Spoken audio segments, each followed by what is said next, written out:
From the great halls of their house, there are assembled three who hope to one day be the world's greatest driving heroes. Created from the cosmic legends of the universe comes our team captain, the Vision, Bill Fisher, and their soon-to-be Wonder Woman, Vicky Fisher, and our Captain Marvel and head flight trainee, Jennifer Scripchuk. Their mission: to fight injustice, share what is right and wrong, to get you out of your house and come out racing with them and serve all mankind. They are the Garage Heroes in Training Team. Welcome to the Garage Heroes in Training Podcast. I'm not going to be one of the hosts for this episode. My name's still That's Bill, right. though. We've got two people. Who else is hosting? I'm Vicky. I'm Ben Dawson. Ben Dawson. Ben Dawson. Sounds like a dominating kind of guy, but I don't know. he's doing guest duties. He's doing the hosting. I think this might be the first one you've hosted, Ben. Yeah, it might be. Tonight we're here to talk about you, Bill Fisher. We're here to talk about where you are in your driving career, your racing career, and your track toward your goals, what your goals are now versus what they were a couple years ago. Yeah. Mhm. First of all, why don't you start off by saying who you are right now, who you've been, whatever. I guess I was born at a very young age. Okay. It's gonna be like that. Haven't really matured in any way whatsoever. So Clearly have not. no, not at all. I can vouch for that. That's right. Can confirm. That's right. Let's see. Went to school as an engineer, mostly in material science and ceramics. Ended up doing some material science and ceramics, doing some polymer-based stuff that we do at a company we own. That one of the cool things that might be of interest to some of our listeners is we're working on some heat protection painting and coatings that can go directly to metal or coat the fiber type insulation and give it a little bit more life and a lot more performance. So we're not quite ready. That stuff is fantastically interesting to racers like us. It sounds very cool, but also check your rule book. True. But it's not quite ready to go public, but we are ready to send it out for testing if people want to get it in their car and try it out. It seems to work really well. Yes. But go ahead and start checking your rule book preemptively, because if you can, you're going to want the stuff. Sounds pretty cool to me. Yeah. We started racing as a family probably 4 years ago now. Basically, our son was old enough to drive and our daughter was old enough to tolerate us. So we decided we were going to have some fun as well. Since then, we've jumped in with both feet and we were having so much fun. We decided that we wanted to try and show other people that they too could become racing people and just give it fun. And we enjoyed it too much not to try and share the word. So we started a podcast with a whopping 2 races under our belts, and we're ready to tell you all about it. That's right. We're ready to show you how bad we are, and and we did. And some of those early podcasts are pretty funny, and we've grown quite a bit. I've gotten a little bit addicted and tried to get as quickly up to speed as possible, and that's kind of That is not uncommon with anything that he starts. No. It's not uncommon in the world of people who take this up either. People who really, really get into it. A lot of times they just catch fire and they got to do it. I mean, look at you guys. You guys did a couple 3 events and you already just had to start evangelizing and trying to make sure everybody knew, hey, this is something you can do. Because I honestly, until I started doing karting on ovals, early 2000s. But even then, I didn't realize that a civilian could go drive, at Road Atlanta or ever see it, put their own car on, a course like Daytona. So that's something that you got to get the word out. Yeah. Well, the big thing was, everybody we met was like, well, you can't do that. I'm like, can you? And so we just figured, we'd show them that they could, and, there's no reason why anybody can't try this and have fun. So absolutely. So we started a dumb podcast, and hopefully we're not quite as dumb as we were, but we still got a lot to learn, and it's fun. So that's me. Enough about me. What do you think about me? No, stop. Like me, That's about right. Jeez, I'm telling you. So, what are your interests related to the team and racing? I think I've fallen into the team manager role, and like at work, I try to fill in the gaps. So honestly, my priority is on the driving side of the world. We've got some people who are well, Alan for sure is mechanically inclined and trained, and Vicky's mechanically inclined and in training. Yeah. And so we're getting stronger in that area. So I've kind of relinquished that as my goal because I figured that one's kind of covered, but not quite. It's an interest, but not high on my list right now. You probably want to keep me away from theming because my circles have sides and my colors not so much matchy.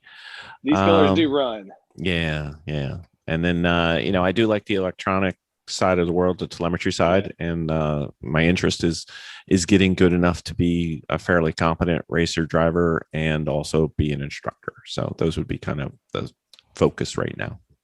So if you didn't need to necessarily slot into that role as the adhesive that binds the whole team together and makes sure nothing gets dropped out or everything happens that's supposed to happen, if you didn't have to sort of do that, if suddenly your daughter was like, "Hey, Dad, I'm gonna start doing that for the whole bunch of you guys until I can drive a race car. I got this. I'm ready." Would you then sort of shift your focus toward being the guy who works on helping everybody improve their driving on the team? Would that be what you most like to do as your ideal team function? Right now, yeah. I think if I were able to, part of the team manager role that I've fallen into is trying to almost define a curriculum for everybody to fill in their gaps and help them progress as quickly as possible. Because being an engineer, it's just natural for me to try to do things as efficiently as possible. So you're trying to improve parts, right? Right. And the weakest part of our team wasn't our car. It was the people in the car. So now you're applying this to all the parts on your team. Are all the parts with the program on that, or is this all of it? He looks at it as a whole. Well, some have more interest than others. Yeah. I mean, so there's that. So team alignment's always fun. One minute in endurance racing traffic can change how interested you are in going fast. It can happen really fast. Like it takes one car that shouldn't be able to smoking you into the brake zone or something like that. You're like, oh my God, I'm about to figure this crap out. yeah. There's that. We don't have as many A-type high competitive personalities on our team as probably would be expected from a racing side of the world. Yeah, I don't know. But I don't care about it either. But I think everybody wants to do their personal best and to get personally better. So I think that's helped a bit. And then the hard part was literally not knowing anything and trying to figure out what to do and how to do it and where to do it. We spent a year and a half really just surveying all the HPDE groups, going to everybody we could find that was local, trying to find the one that would be where we kind of set up shop and learn from the ground up. And eventually we found one that wasn't local, but it was worth it. But you found a good one. Yeah, we think so. Mm-hmm. You want to plug your favorite track day group while you're talking? NASA Great Lakes, please. Right. There's a reason why they sell out every time. Yep. So we love them. Vicky and I just signed up for another one in That's the awesome. In the ever so close to Northeast Pennsylvania area known as Chicago. Just a hop, skip, and a jump. I mentioned it before. It's like we learn there. We learn. Yeah, that's great. We can feel growth coming out of that unit quickly. Yep. Yeah, I think just about every NASA region I've been to has been the kind of events that are you can go to if you're goal oriented. If you kind of take exactly where you are on your sort of your ladder of things you're trying to learn. So that's great that you found a region that's even exemplary among those. There's a lot to be said for that. I'm not sure I would want to go to a NASA HPDE if my goal was to test wing changes on a race car. Nope. Because the sessions are pretty quick and that sort of thing. But if you're there to learn and develop your driving, they're great events. Well, I think from at least, most of our team, we decided to start over and unlearn any bad habits. So we started in HPDE 1 and just worked our way through and tried to get a solid foundation and learn what we didn't know, because we kind of jumped in with 2 feet and went to a race, and then we went to another race, and then we went to another race, and then we realized we suck. So we need to get better. So we started looking for places to get better. And there's lots of different things, and you don't really know what the difference between going to a race school is versus going to an HPDE versus going to a track day. And you got to find the one that fits what your interests are and get you to where you want to be. Speaking of where you want to be, where would you say you are sort of between starting and your ultimate goals, or at least your right now ultimate sort of end goals? Just hitting the goal of being an instructor and being what you call a pretty accomplished racer. Where would you place yourself on that timeline? So I am probably going to be a qualified and released to the hounds instructor in October. Good. So pretty close there, huh? Well, I'm prepared to learn from the fire hose, because I've never done instructing in a car. So nobody has until they do it the first time. That's pretty wild, stepping off that ledge. Yeah. Yeah. So, hopefully I'll be as good as I wish to be, but I definitely won't be as good as I could be the first time. And I'll be starting that up. As far as a driver, on a scale or a path of 1 to 10, wanting to be like a 9 or a 10 eventually, right? I'm probably 4 or 5. I know enough to get myself around the track fairly quickly, fairly competently. Do I know everything I need to know? No. Do I know everything I want to know? No. Could I go faster and have less wear and tear, or have to push the car as hard as I do?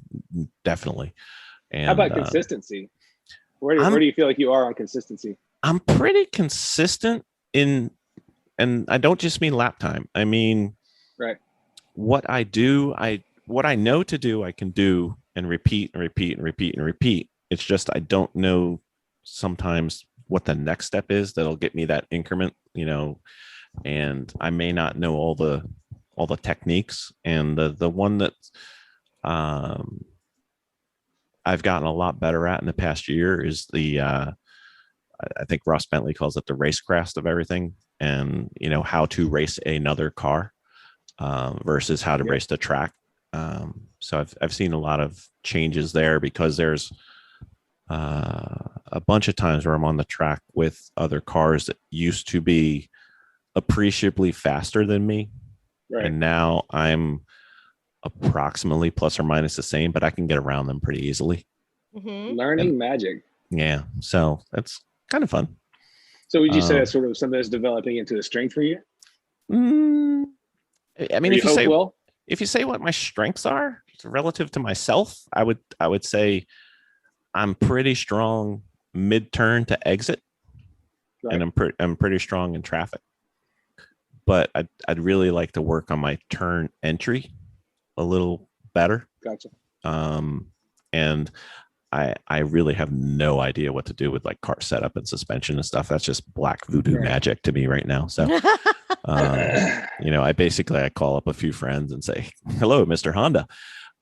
What do I do here?" And he's like, "Well, you take a Mini Cooper S brake from a 2007 and put, obviously. And I'm sitting there going, "Oh, how silly of me not to think about doing that." So, I rely on a bunch of friends who know a whole bunch of stuff from all their learning and racing and just years and years. And I don't know what's better. Is it better to have a McPherson strut or a double wishbone, or I have no clue. I don't even know if they're the same thing. So good news is I don't either. You can be relatively deep into this and still not know much about cars. I just use YouTube to tell me exactly how to do whatever I need to do. Yeah, so I'd really like to get better at the race car setup and adjustments. Gotcha. We're, as a team, we kind of bring the car or the truck to the track, and we just kind of do the best of what we got. But if you were to take it off the track and say, hey, what's the car doing, or what can we do to make it better? I think all of us are just going to look at you with a blank face and say, put more gas in it. I mean, we don't really. At some point you guys are going to have to cross over to running some race vehicles that your DEs to also learn how to work on, learn how to make good changes on your race vehicles. Most of the time you guys do DEs in cars that you're not racing, right? You take like your fancy BRZ or the flying me out of stage 17 turbo, the one that goes all the time. Only one of us gets to drive that one, so right. It's funny. But those will teach you a lot about driving. But if you're out at a Lemons race and you're miserable all weekend and you don't really have an idea what to do to make the vehicle you're there with work any better because you never take it to the track, that's going to be also a pretty big letdown. Anyway, that's an aside. I didn't mean to get all preachy on you. But we've never had a bad weekend, even if the car sucked. That's the weird thing. We were talking to a friend on Instagram, and his car, I think they went for 27 minutes for an entire weekend, and it's still fun. Oh yeah, it is. So I mean, the goal of the racing that we do is not singularly how did you do or how fast did you go. It's the event and the friends and the working together. And if your car is dead, you go work on somebody else's car and get them out there. You're getting me all cranked out. I haven't been in the track since March 2020. Oh, you poor thing! Finally going back. I'm finally going back. Twitchy. Coming up weekend. I'm like 5 days out from being at the track. I'm so excited. You're getting me all worked up. Way to sell it, Bill. So excited. He's going to send it. I know. Well, do you have anything new? Is there anything new on your team that you want to learn how to do? You want to learn how to be the person that drives the hauler? Are you already driving the hauler? No, I drive that poorly, so I got that covered. I think I'm pretty good now going forward. Reverse is still a baffle to me. I'm good. So hard. I'm good if there's a little bit of room, but when you start like putting two trailers and having to go in between, it's like a deer in a headlight. I just freeze up and just start banging off the walls and stuff. So I just let Jim do it. He's good. Hello, walls. He's really good at it. So yeah. So what do you think about our team perspective? What is your perspective of the team? Our strengths. Our strengths. I think as a team, we all seem to put in a high amount of effort, and it's pretty consistent effort. We have had our moments, but it's been pretty well, and everybody seems to be genuinely interested in improving. And you guys tolerate the podcast for me, so we'll take that as a strength. What about your weaknesses? I don't do weaknesses. Oh, there are none. About the weaknesses of our team. I would say it's mechanical diagnosis. I think we can take parts out and put parts in and mess with things, and but if the car comes in, we may not know what broke or how to find it. Welcome to every endurance racer's world. There's some teams out there who started out with a bunch of mechanics and really smart dudes and everything about one kind of car, but most of us don't. Plenty of times where you find out what's wrong. Like one time our transponder quit working. It's because we created some sort of fusible link at some sort of wiring outpost, and I don't even know how we figured that out. But it's so hard to figure it out sometimes. You don't feel like you're a terrible screw up just because of that. but there's those like genius people out there at the track when you go race these places, and Thank it's just goodness like there are. It's like sitting there going, well, all you do is you put a little JB weld on there and you take it from a 1977 Celica and you put that right on that Ford. It's fine. And I'm like, obviously. So the nice thing that I can say is that when we started, our driving was our weakness, and it's not our weakness anymore. And it seems to be most of us are improving quite rapidly. So that's cool.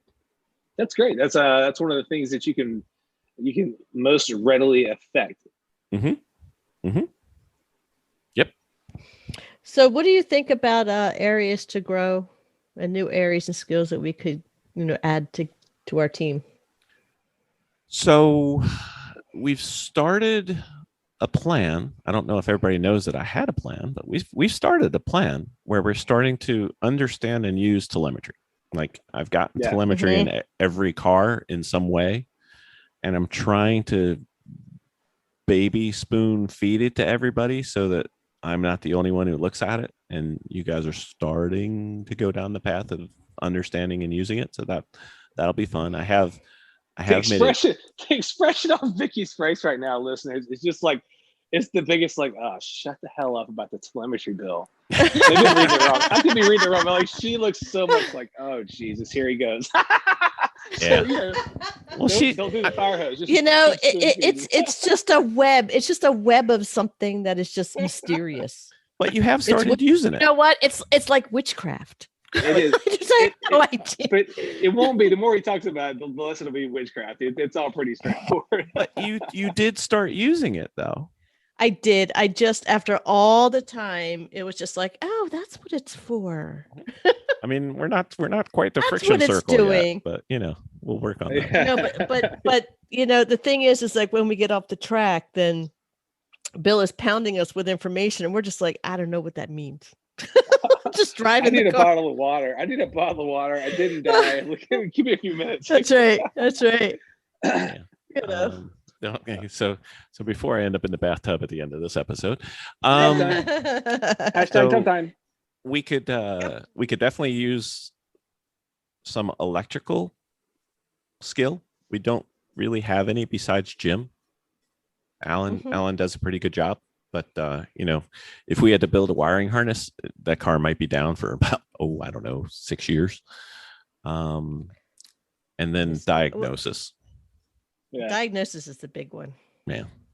So and diagnosis, including like options, you know, like, well, your alternator went out on your truck. Well, you know, you might want to get one that's, I don't know, bigger, smaller, more oomph. Don't know, but you know. Do you guys know the trick of going to whatever, you know, just hobbyist forum there is for whatever vehicle you're trying to mess with the race?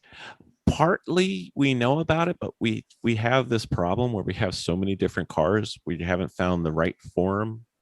Right. You know, I never do. I never find, like, I'm not like hooked on one E46 or E30 forum, right? But I will forum jump. I will forum kind of skate around the different ones until I find enough. Like if I'm trying to feel like, oh, this transmission is doing blah, blah, blah. Is there something better I could do, you know, care and feeding or replacement? You know, a lot of times I'll try to get like a forum consensus if I find enough of these rando turkeys from wherever in the world, but if enough of them are saying the same thing and saying it for enough, you know, credible sounding reasons, that's likely a road I'll go down. That's just like kind of a hack I have that's worked for me pretty well. Is I'll just try to find, round up enough of these a-holes saying the same thing, and for credible enough sounding reasons, they kind of go that direction. But when I get hung up on something like that, when you're talking, you know, you're talking about I need a better alternator or something like that, that's typically when I'll dive in that kind of sketchy direction. See, I think, at least for us, and you know, your mileage varies, we don't know enough to know about a foreign post to know if the guy's smoking crack or if it's, you know, Yuri, you know. Right. I may have a little more depth on being able to kind of sound those waters out and try to feel it out, I guess. So we've been largely relying on the generosity of our friends who you know what's going on. So you know, I think if we knew enough to be dangerous, then the forums would be more value to us, and maybe they will be in the future, but probably will. Yeah, it just ends up being a text chain to Chris or a text chain to Glenn or a text chain. Right. You know what, I don't think that's awfully out of the ordinary when you're kind of in our situation. I mean, they understand our situation, and you know, we've taken great strides since we started. Which that's true. From zero.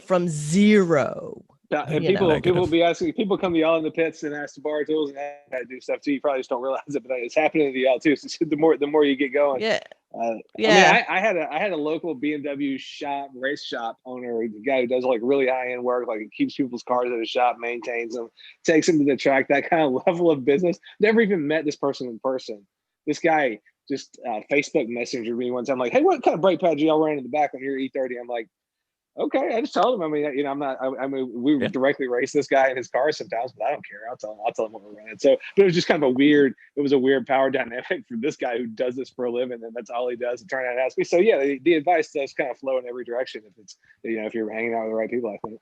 Right. And we've been lucky enough where we've got a bunch of friends who know so much about this stuff. And like with Jeff built El Jefe. It's named El Jefe because his name is Jeff. And John Lavin's kind of our go-to first source for BMW E46, E36, and his everything he's ever told us has been just spectacular. So there's a few people that we know that we just rely on what they say, and I don't even look for a second opinion. So yeah, maybe it's not the best thing, but it's working for us so far. Well, Bill, sure. Why don't you tell me this?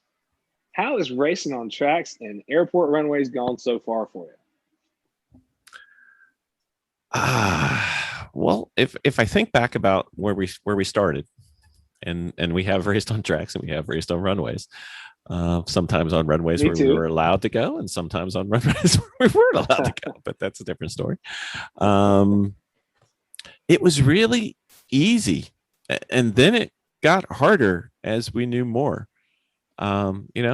Our first race, I think we thought we were fantastic, and now Vicky looks back at her video and she's appalled with herself. It's true. Only Vicky?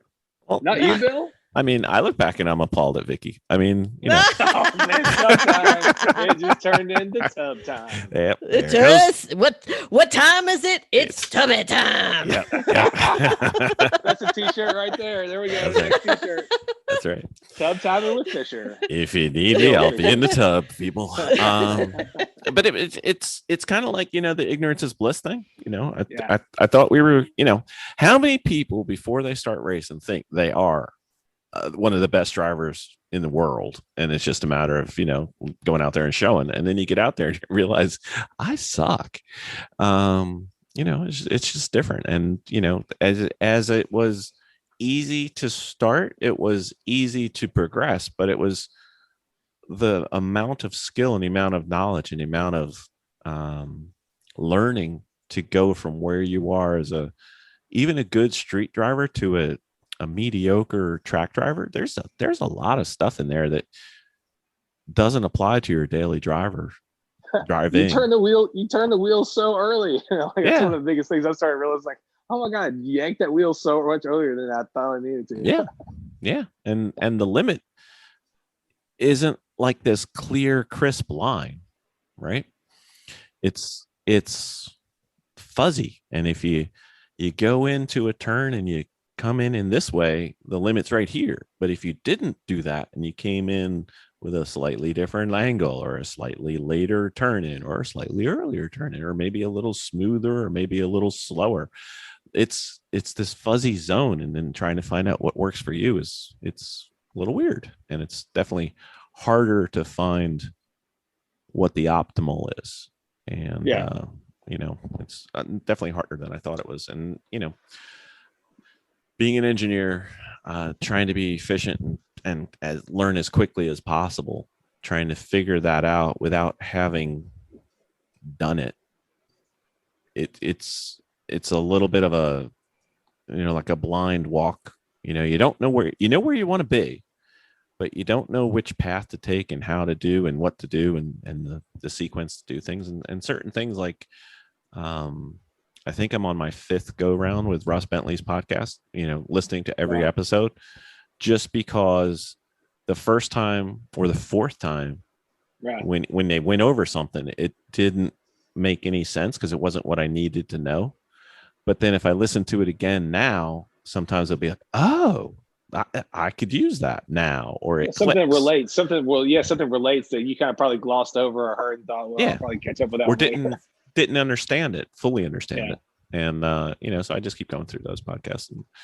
And then, I think the finding our HPDE home or our learning path and having all those tryouts with every other organization that we went to, even if they weren't the ideal organization that we wanted to base our learning on, they still had something to offer to us. And, some of them are really good just to go out and have track time. And some of them are really good to go out and, augment what we're learning in NASA Great Lakes, or some of them they just so much track time. You basically wear yourself out, but they're all different. And I think the thing that helped me the most was trying to set up that curriculum for the people, especially Vicky and Jen, and Liam to a point, but setting up for a 17-year-old, now 20-year-old. You had this period in parenthood where you start off as the smartest person your children know. Oh man. Yeah. And then you become the dumbest person for a while. And I think I'm starting to slope up. That? Is that like year 4 to seems 25? Seems like all of them. But just asking because I have it coming up. Well, you haven't hit the descending slope yet. You're still on the uphill. Oh yes, I'm definitely training up. Yeah, that's true. Yeah. So you got time. And then we'll see your hair fall out. That's okay. It's turning gray already. So, I know that's what happens when you come on Garage Heroes and training. But anyway, y'all broke me. Yep, that's all right. So, what do you think about the podcast highlights and lowlights so far? So the shocking thing to me was when we did Vicky's podcast, and the podcast highlight that she named was not episode 68. I was shocked. Why? Dumbfounded. Oh, because of you losing the tire? Yeah. Oh yeah, that was a highlight. That's. Yeah. Do I go back that far? No, you came in after that. Yeah. Zero chance I would know what you're talking about in that thing. Yeah. All right, why don't you explain it, Bill? Yeah, I want to know. So the short story is we were running out of time, and we were going to take the race truck into the garage to get a little assistance and just clear up a couple things that we didn't know how to fix. And they said, hey, just drop it off in the morning. Just drive over here. And since you're going to a garage, it'll be fine. So we're driving to the garage on the back road, and the tire falls off. And then it jumps like a rail and goes through a tree and over like a bunch of bushes, and then goes like 300 feet and then hits a house. And it turns out that it hit the house on the gas meter and the gas line. And oh my gosh, there was lots more attention than I really wanted. And the rest of it, you're going to have to listen to episode number 68. Wait, hold on 1 second. Oh, the rest of it, you just got to listen. No further I'm telling comment. It's like a half-hour story. Episode 68 is hilarious. It is. I'll check it out now, but I'm going to need some detail at this point. So I was in court. Okay, say more. No. I was in a courthouse. I was in a courthouse. Not me personally at court. Not defending your legal status. Not defending myself or anything like that. No. Okay. I would sue the follow. So I didn't have a phone on me at the time. So I ended up at the end of the day, Bill on the boat is like, where have you been all this time? Like, I haven't had a phone. And he tells me this story as I'm in a restaurant, and I hit it on speaker just so everybody at the table, because I just started laughing, I'm trying to be sympathetic, but it's going on and on. It's just becoming funnier and funnier. Oh, man. And he was like purely panicking. No, but yeah, there was a whole lot more attention that came out after him. It ended up like this very, very quiet morning run that he wanted to be so nonchalant about. And are you talking about a tire and a wheel that was attached to this truck? Is this the lug nuts? Front left wheel. The part of the rolled away. Rolled into some farmer's gas meter. Yep. And so it ended up he broke the gas meter. Yep. And the gas spewing everywhere. Yeah. There's that too. Yeah.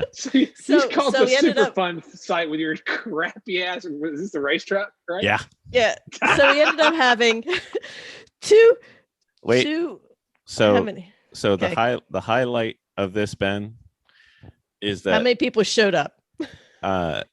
2 helicopters, 4 ambulances, 4 or 5 fire department, 2 gas vehicles, and the last to arrive is the police, who got there last because on the way to my debacle, he hit a deer in his brand new delivered the night before police vehicle, who then proceeded to blame me for the birthing of said deer.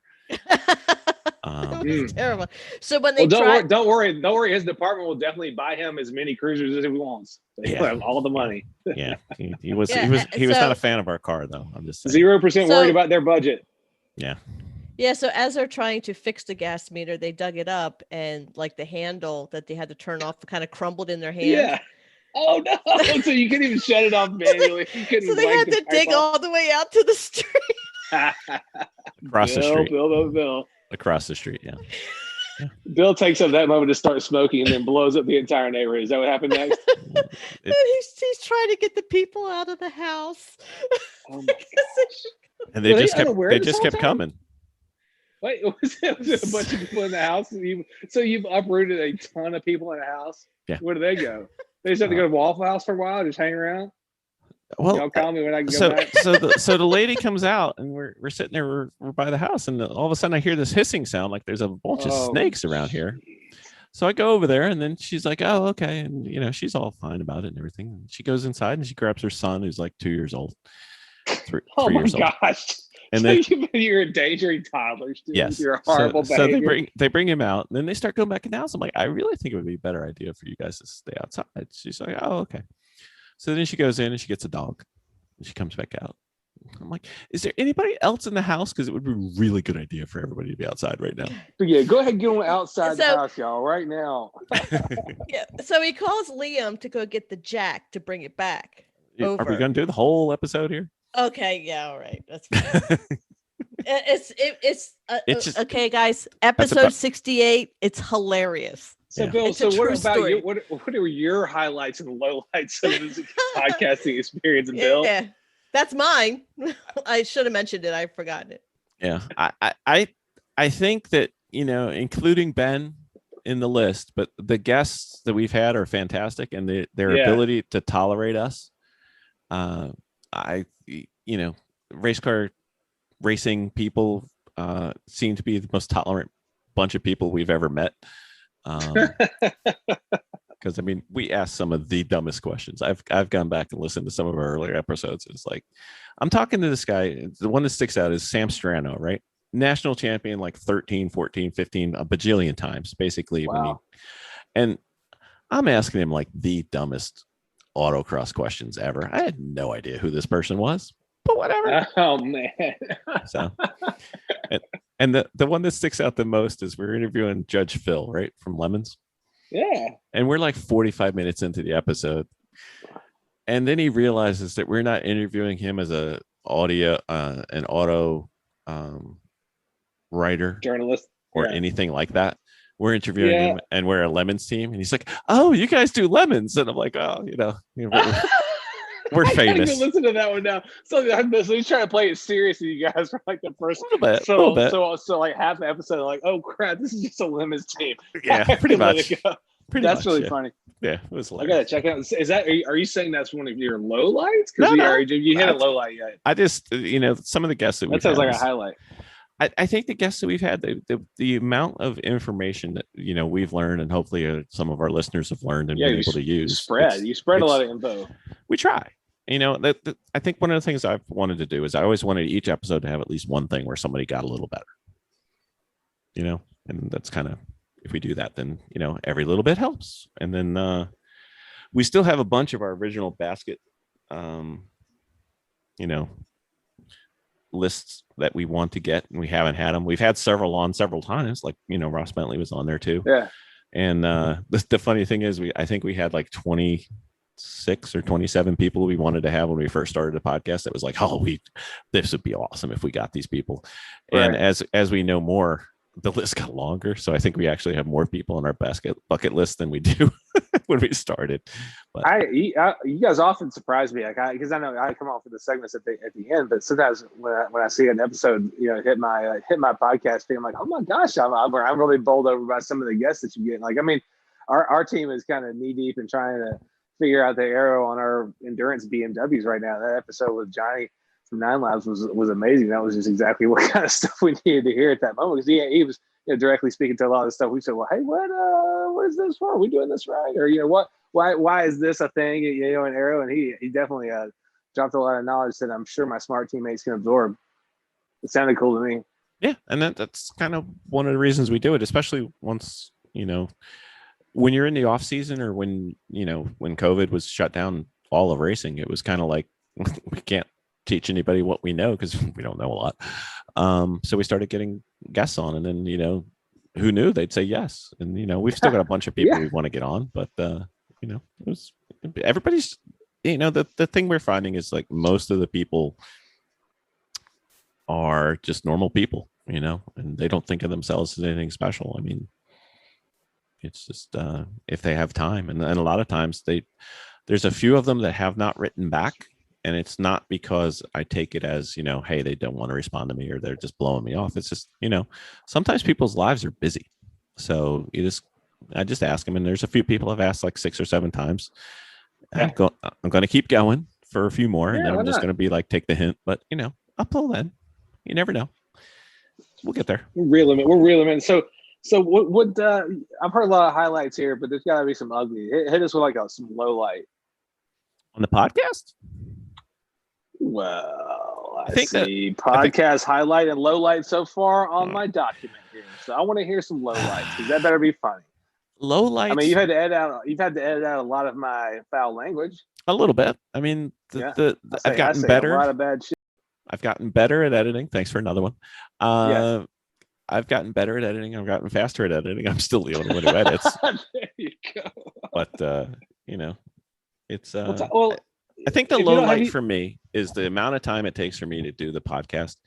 Has slowed down some of the stuff I want to do to get better.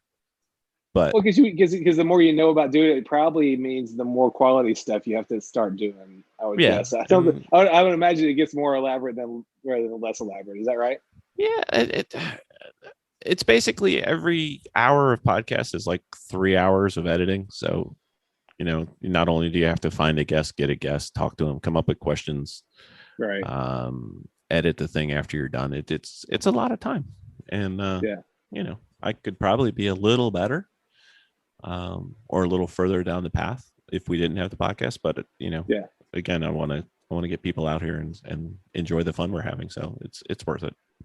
Well, despite the fact that you're losing out on all this progress and fun, doing this, at least for me, has been one of the ways I've been able to stay connected to racing and stay halfway sane during all this kind of time where things have been shut down with COVID and everything. So I have enjoyed it despite the torture of your edits and that sort of thing. So thanks for sticking with it.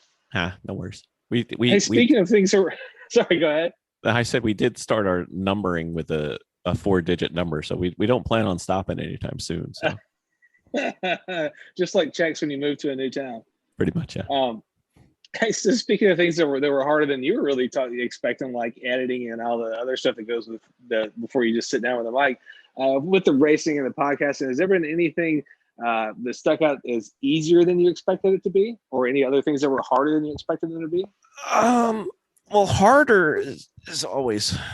So the two things that really struck me as harder than I really thought they were going to be is prepping and loading and unloading a race truck or a race trailer. Sucks. Yeah. I hate doing that. And it just wears you out. And sometimes if you're worn out and then you wear yourself out loading it and then you wear yourself out driving it, you get to the racetrack and you're too tired to race. But, you know, and then the one thing that probably shouldn't be as surprising to me was the amount of effort it took for us to prepare 2 cars and bring 2 cars with Vicky and I primarily. That's rough. We're about to do it again this weekend, but I think we're a little bit more together now than we were last time we tried to do it in like 2017. But it's not like 2x hard. It's like 4x hard. Maybe more. It's you can't try to apply math to that. It's just terrible. No, it's just and it, you know, we didn't know what we were doing. So easier, I think easier is, and Vicky may agree, improving as a driver and learning the mechanical stuff. I think those two are easier than you would think it would be. Not that they're easy, but you just kind of, you know, you just kind of just do it. There's a lot of support system for the two things you just mentioned too, though, as far as learning how to improve your driving, or you know, there's supporting materials for teaching you how to do something on a car. I mean, whatever I got to do on any kind of race car, from my Mazda days to whatever, I just go on YouTube and let some nerd who took the time to record it show me how to do it. See, I should do Right. the YouTube more. I mean, I kind of do the YouTube as background, and I don't do it as like go. Oh no, find the I do it as solution. show me how to do it, fellow that did it one time and had his camera. You know what I mean? Like, Right. I take it very literally. But also the other aspect that you mentioned of improving your driving, there's plenty of people out there who are ready and willing and able to help you jump on a clip of video or go ride in the car with you or be there at the track with you to coach you in person. So that structure is also very well developed in our community and sport and easy to take hold of. I mean, I think if I had more disposable income starting all this stuff out and wasn't just trying to get to every track day I could get to, I probably would have taken the time to get a coach to spend a weekend with me. I'm sure it would still be a very worthwhile exercise for just about any driver at any stage. But yeah, it's all out there for you to support those goals. Mm-hmm. Yeah, and then sometimes it's a question, not an instruction. You know, they'll ask you a question and be like, "Oh, okay." So yeah, it's good. Mm-hmm. So let me see. Is any aha moments for your highlights that come to mind? I think of two when I wrote this question originally. One was at my first HPDE. Chris was my instructor, and I had this great idea.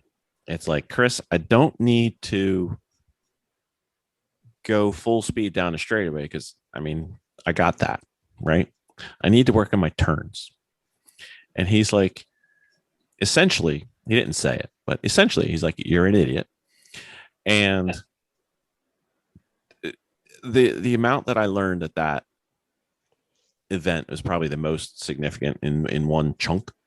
Like I went from it was your first DE event, right? Yeah, it was my first one. It was a pit race. You know, the nice thing was my first one was at a racetrack that I knew really well. So wait. So your first DE event was after you had done a Lemons race? Yeah, five Lemons races? Yeah.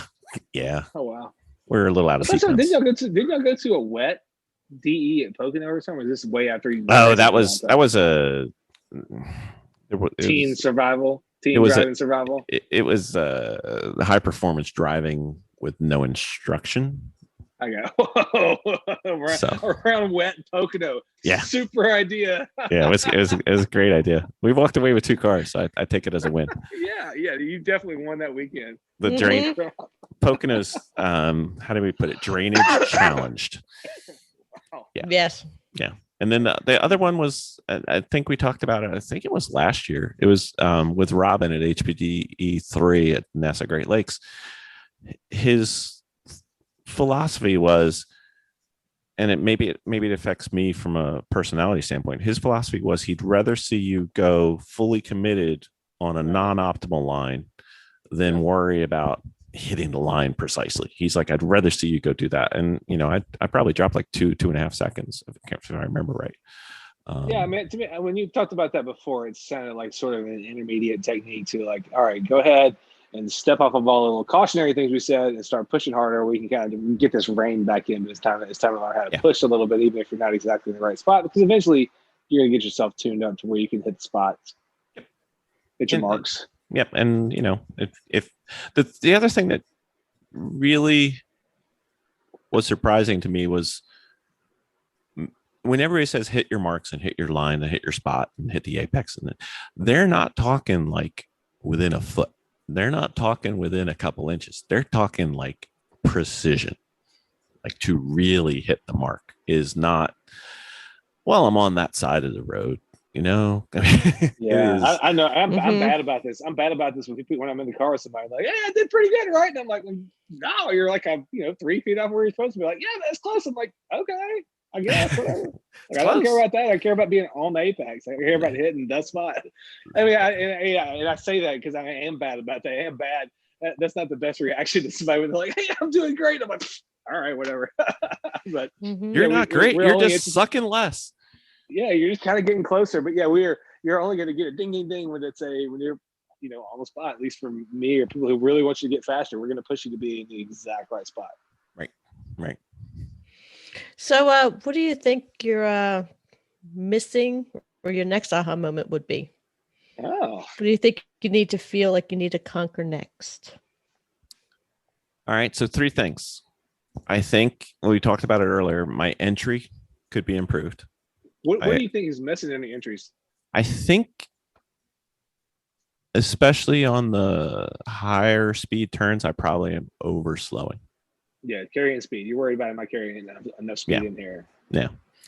That's a tough one. I think the other one that,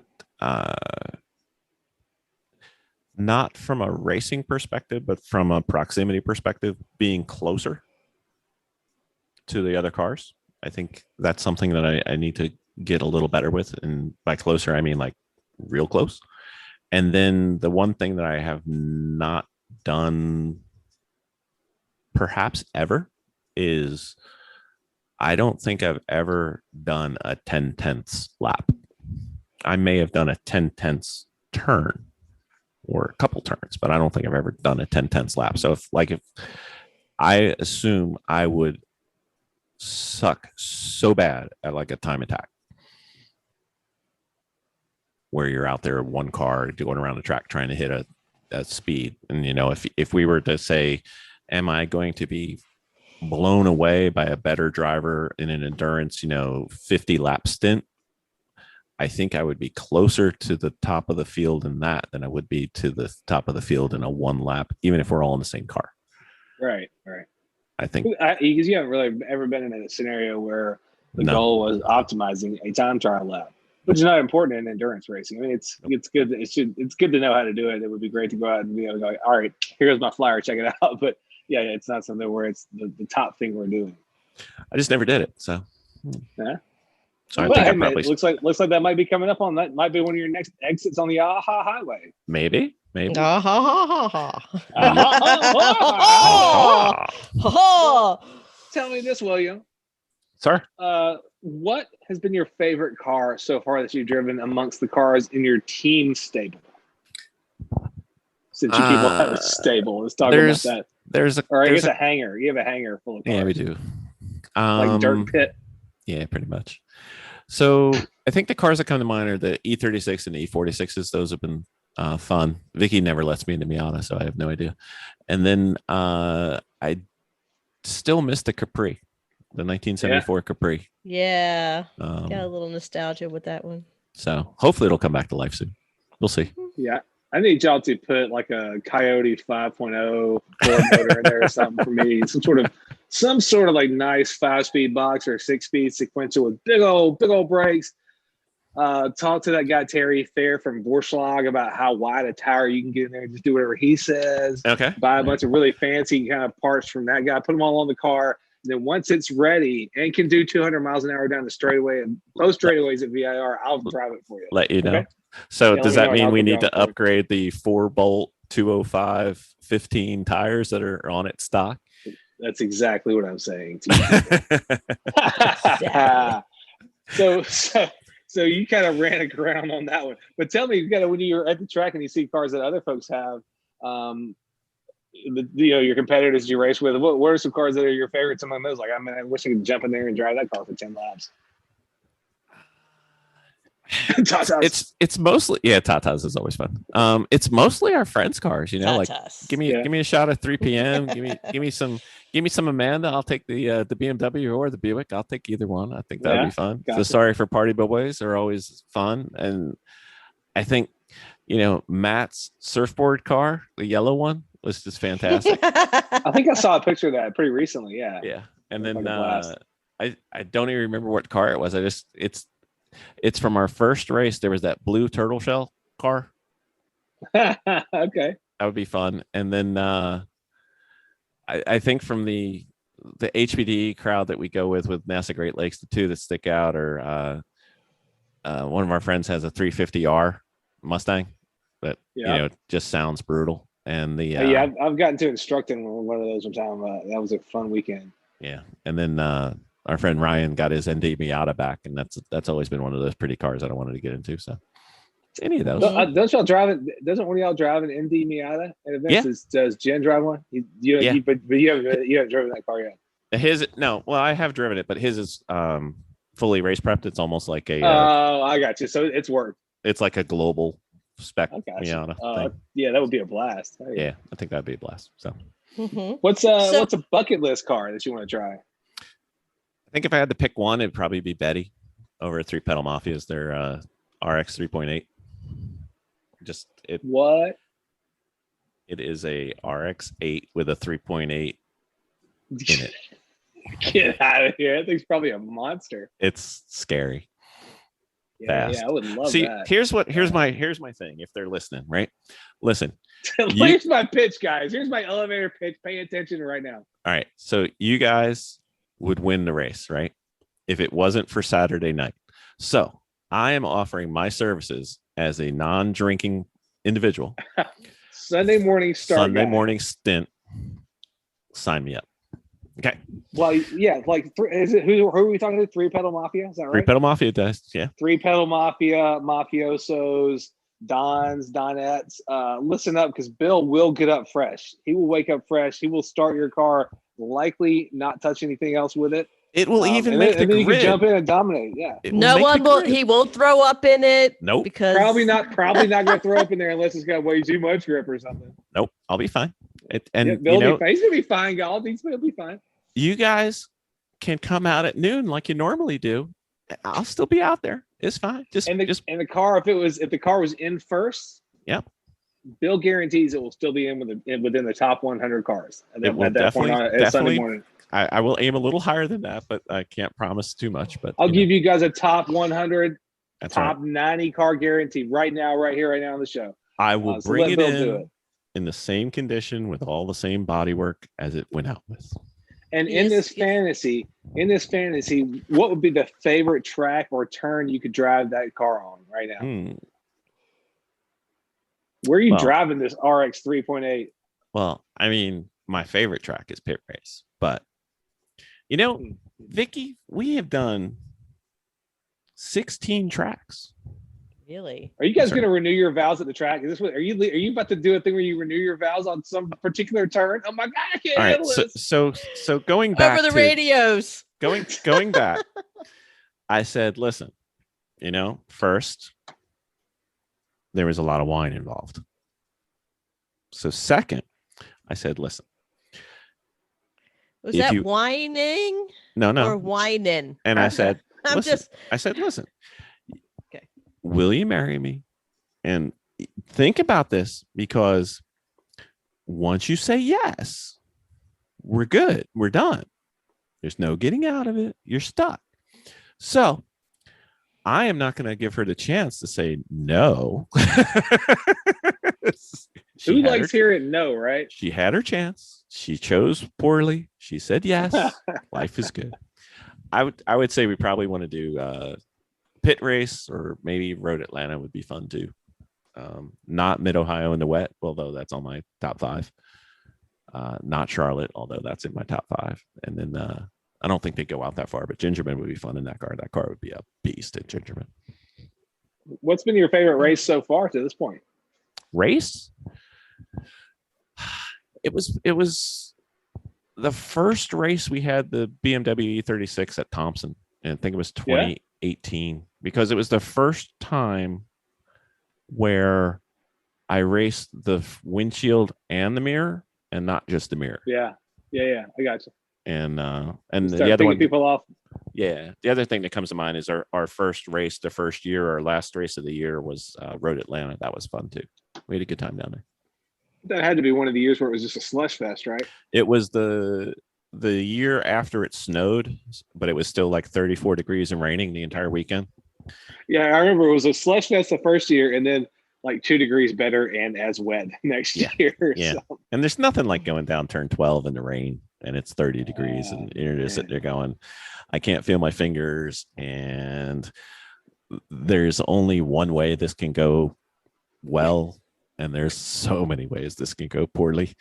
So you hit that endurance racing malaise phase of the stint. We're like, what am I even doing out here? Should I just park this thing? Yeah. And Vicky gets out of the car and her hands cupped like a claw. They were so cold. She couldn't unbend them. So I had to go sit by the heater. That's right. Yeah. You know that feeling, right? It's I like definitely do. Yeah, we like tried to heat can't. our seat up. Like we were racing at Sears Point one time in Lemons, and it was so cold that morning. It's always freezing over there at that one place. But we tried to use the guys next to us. The Tiny Vet team had this big gas heater, so we tried to. Because of course we'd let our seat had been out or I'd gotten all wet the night before. I'm sure we had our car parked in a place where the seat get totally wet, but it was one of those big, foamy Ultra Shield seat pads. Mhm. So we tried to hang it near the gas heater to at least dry it out before the race. We melted the crap out of that thing. I kind of started this hard, like charred out race seat cover. So It smells like we're burning. is something on fire? Oh shit! It's a seat. All right. So let me see. We're going to do good, bad, and the ugly. Okay. Okay. So he's ready for this. Oh my gosh. So I Okay, won't say all I've right. got a separate file with my answers already. So okay. So what about your good? well, I actually broke it down into driving and racing and podcasts. So Okay, why don't we do that? Hit us, yeah. So good would be our progress and our growth. I think, both personally and the team, we've progressed pretty well and we've grown a lot as a team. Bad. I think the worst thing about us as a team was we didn't know what we didn't know. And it's not that it really just affected us, especially. I mean, the easiest example is we didn't know what prepping a car for a track was, and we learned that this winter. We would have done a whole lot better if we would have known what we didn't know, but sometimes you don't know. So anyway, ugly. Prepping 2 cars nearly killed us, and it sucked all the fun out of it. So that was ugly. Vicky and I were bickering worse than ever, probably way worse than normal. And that was before we even packed the cars. So that wasn't great. So then you had a long ride after all that. Yeah. It was fun. Yeah. You push the limits. You push the limits further than you wanted to. That's nothing new in racing. I mean, it's weird to do it as a family and still have that dynamic to go to after you've been mad as hell at each other at the shop. Then you got to go home and fold laundry on the couch next to each other. Yeah. There's no getting away from it. Yeah, it has a certain inescapability. Yeah. The ratio of 2 married people prepping 2 race cars for the same weekend is not a good ratio. No. Yeah. No, it's when you end up in a tub. And the thing is that, but I mentioned it before, is that by the time we got to the racetrack, we were burned out for just prepping 2 cars and packing 2 cars. And it's not like we prepped them really well either. I mean, it was just and then packing and then organizing and then we ran the show and it was ugly. I think at some of the races by the time we got there, Bill and I were just we couldn't even get to separate corners because we were still working together and it was just terrible. So we had to reorganize after that. It was When you said separate corners, it took me a minute to realize you're talking about Muhammad Ali. Yeah. No. We had to go put ourselves in timeout sometimes. I got it now. It just took me a second. It's like, it can be pretty rough. Yeah. People who you're not married to, so that's a whole huge slab of dynamics on top of that. So I can understand how that could get pretty ugly, but it sounds like there's a lot of learning opportunity in there for you guys that you've already picked up on pretty quickly. And maybe learn a little bit more about your relationship and it's even stronger. Sometimes. I mean, she put a pillow in the tub the other night, so I call that away. Actually, we went to the hangar today, and I was like, let's just start out and just make a conscious effort not to argue when we assemble this, because we put tire racks in. One question is like, hey, where's the thing? I don't know. It's over here. I was like, well, I'm just asking. I know how quickly it can take effort to watch how we speak to each other. But when it came to the race thing, I think we were pulled aside by 3 Pedal Mafia, Chris at 3 Pedal Mafia, because Bill and I kind of had an outburst that at one of the rates, and it kind of spilled over a little bit, he and I, and didn't mean to, but we were spent and we haven't even really started racing yet. And Right. exhausting as it is, it was just an HPDE. And that's when they kind of had a conversation. He and Chris had a conversation. You guys are just doing too much. You got to break it up. You got to get people to step in. If you're going to have more cars, then they need to start breaking down into different teams. You can't do all of it. Right. There's an urge to find racing and endurance racing. Like, oh, this is so fun. I want to try to get a bunch of people to come do it with me right now. But the underpinning of all that is your labor and your emotional distress. Right. So and it's not worth that. No. You want to encourage other folks to learn how to do it themselves and then show up. Yeah, we decided that we're just going to break it down now to, much like what they did, is that they kind of have an umbrella of teams. Yep. And then there's teams under that umbrella. So, if you're going to have a lot of people come out, then you need to bring a car for that team and you need to prep that car. I mean, you could prep as a whole and race, but, trying to have a team with 16 people and have 2 people just in charge of it all, it's nuts. There's a lot of work. That's true. And this is what we're talking about right now, is what I would call one of the huge tips and tricks we could teach people right now who are new to the sport. But what other things could you say in the Bill, as far as things you've learned about what to do and what not to do? Oh, that could take 200 podcasts to learn all the stuff we learned. Exactly right. That's why we're here. But if you could hit a few high points for somebody who just showed up to our show for the first time tonight, what are like the first 2 things you would tell somebody who's new to this? Like, well, what to do is don't focus on the speed of your car. Don't worry about that. That doesn't matter. Just focus on the driver skill and the car being strong and not going to break. And, if you're going to improve anything on the car, just be brake pads and brake fluid, and don't worry about the rest, and maybe tires, and don't worry about the rest. And you aren't going to be good enough to take advantage of anything you do. And you're not going to be good enough to know what you should do, because you don't know what kind of driver you are just to get started. And also, nobody, 0% of anybody is going to be judging you for what you do the first time you show up to the track. Nobody is over there at the fence, like watching the novice group go by, like, oh, look at that person. They know what they're doing. Like, everybody knows that it's these people's first, second, third time at the track. So nobody, like, I guarantee you, as much as it seems like the focus of the world is on you when you're there at the first time at the track, it's fine. Go do what you got to do. Nobody's there to insult you or make you feel bad about it. Everybody's very happy that you came to the track. Yeah, just in case you're headed out for the first few times. The biggest thing you can get from going to the track the first time is driving that car home fine. Well, and an addiction to coming back the next time. Oh yeah, but I mean, you're not going to go from HPDE 1 first day to HPDE 4 and getting your comp school license. It's just not going to happen. Just go there and have a good time and realize that, how much fun this is and how deep the hole is. And you don't even know how deep the hole is. The hole's really, really deep. Whatever you're doing on track is fine. As long as it's safe, whatever you're doing on track is just fine. Biggest thing not to do to me would be, don't wait. Just get started. Just get out there. Don't need a turbo. Don't need I got to get my suspension, and unless it's a safety thing, just get started. And then I say all you need you need some good sport brake pads, a little bit better than street pads. Yep. Maybe sport for your first event. And you need to put in the good high temp, high boiling point brake fluid. That's what you got to have in there. And then you go check it out. Even if you're so good you wear out a set of street tires, then for the next time you need better tires. But that's unlikely to happen. Like, just go. All you need to do for your first event, I think, is just sportier pads, good fluid, and let it rip. And when I said, if you like it, and when I said before you get better tires, I don't mean racing slicks.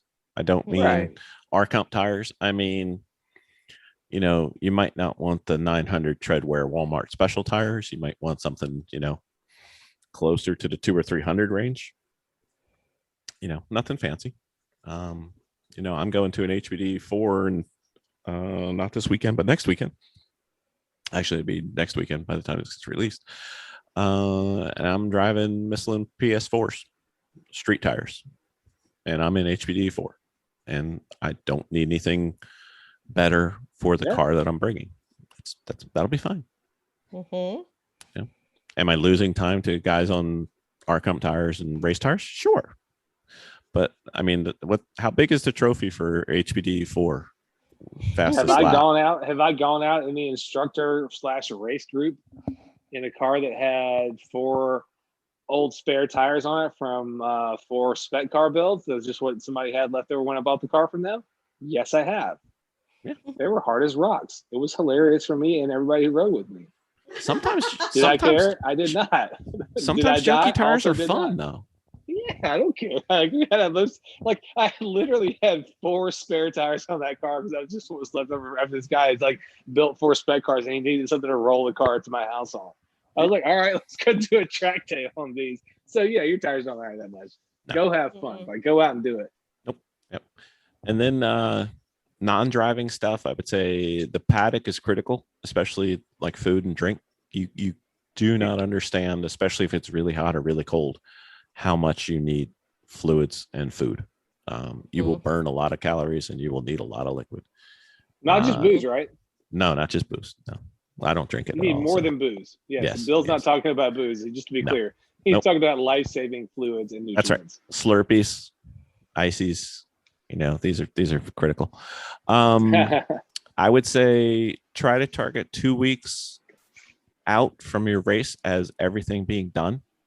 That way, if you miss, you still have a little bit of time to recover, but you don't want to aim for races Saturday. I'm going to finish everything up Friday night. Just try to give yourself 2 weeks because those Friday nights get ugly. Terrible. Right. Yeah. And I've been crying into like open piston tops on a Friday before a race. Like, we're not going to make it. Yeah.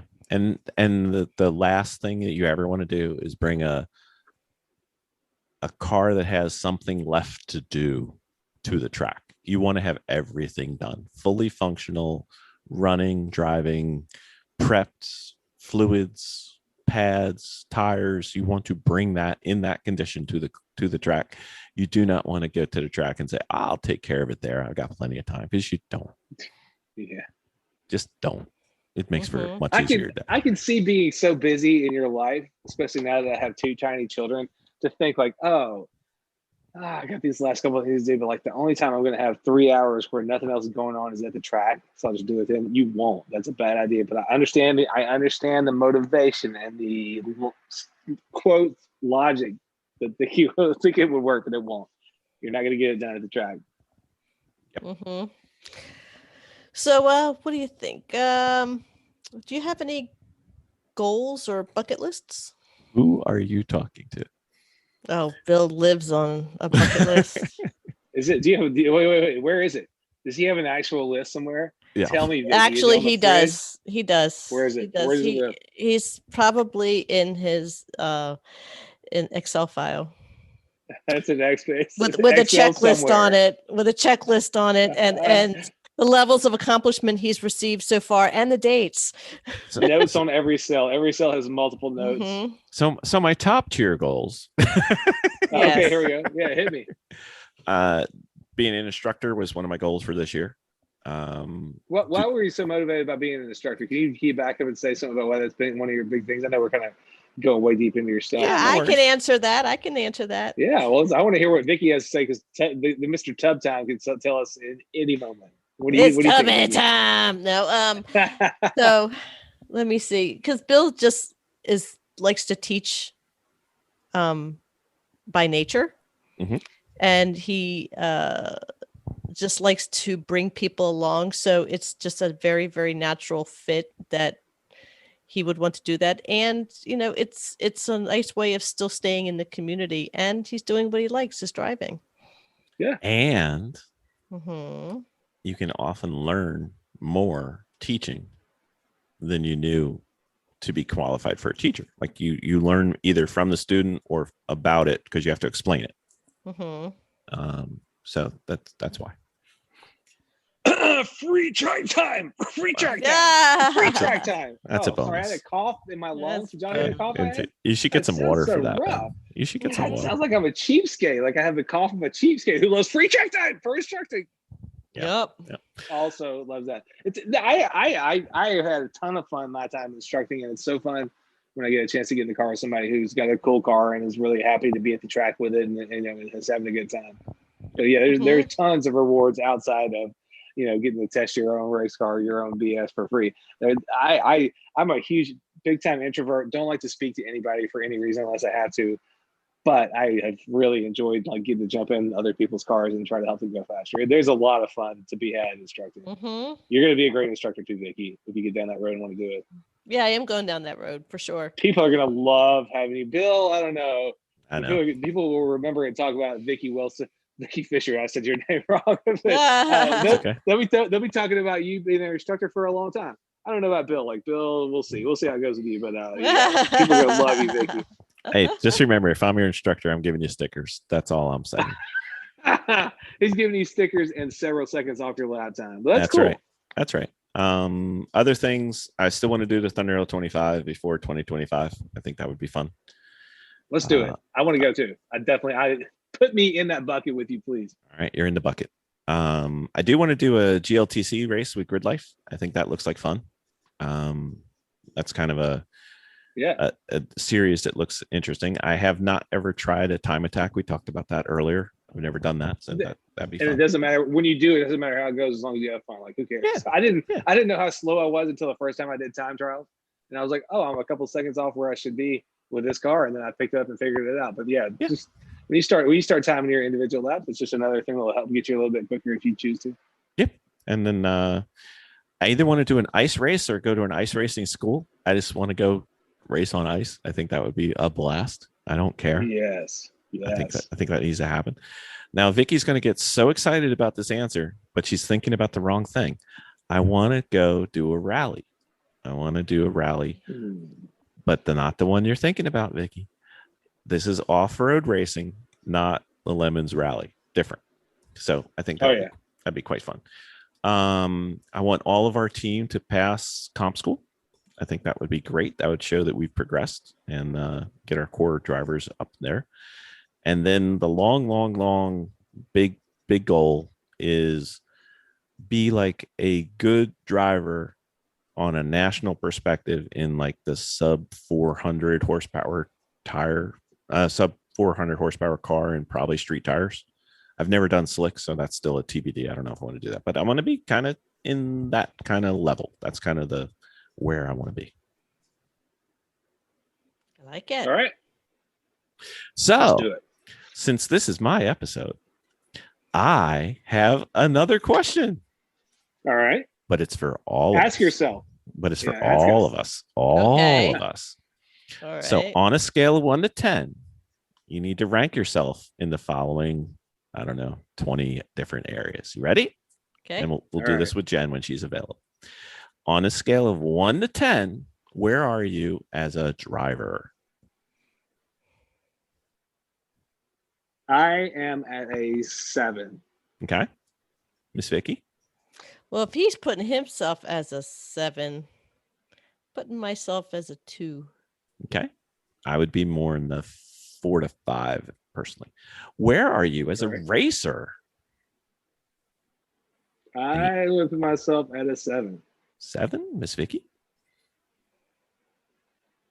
So we're going to be echo chamber. Wait a minute. I got it confused. Are you better at driving or are you better at racing? They're not the same. No, they are not. This is true. Okay. In 1 to 10 is in what is your context? What is your?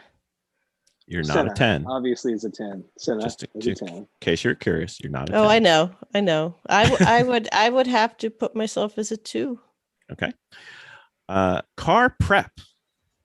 Well, where are you on that, Bill? Oh, I'm sorry. I'm probably a little better at racing than I am at driving, so I'm probably like a 5.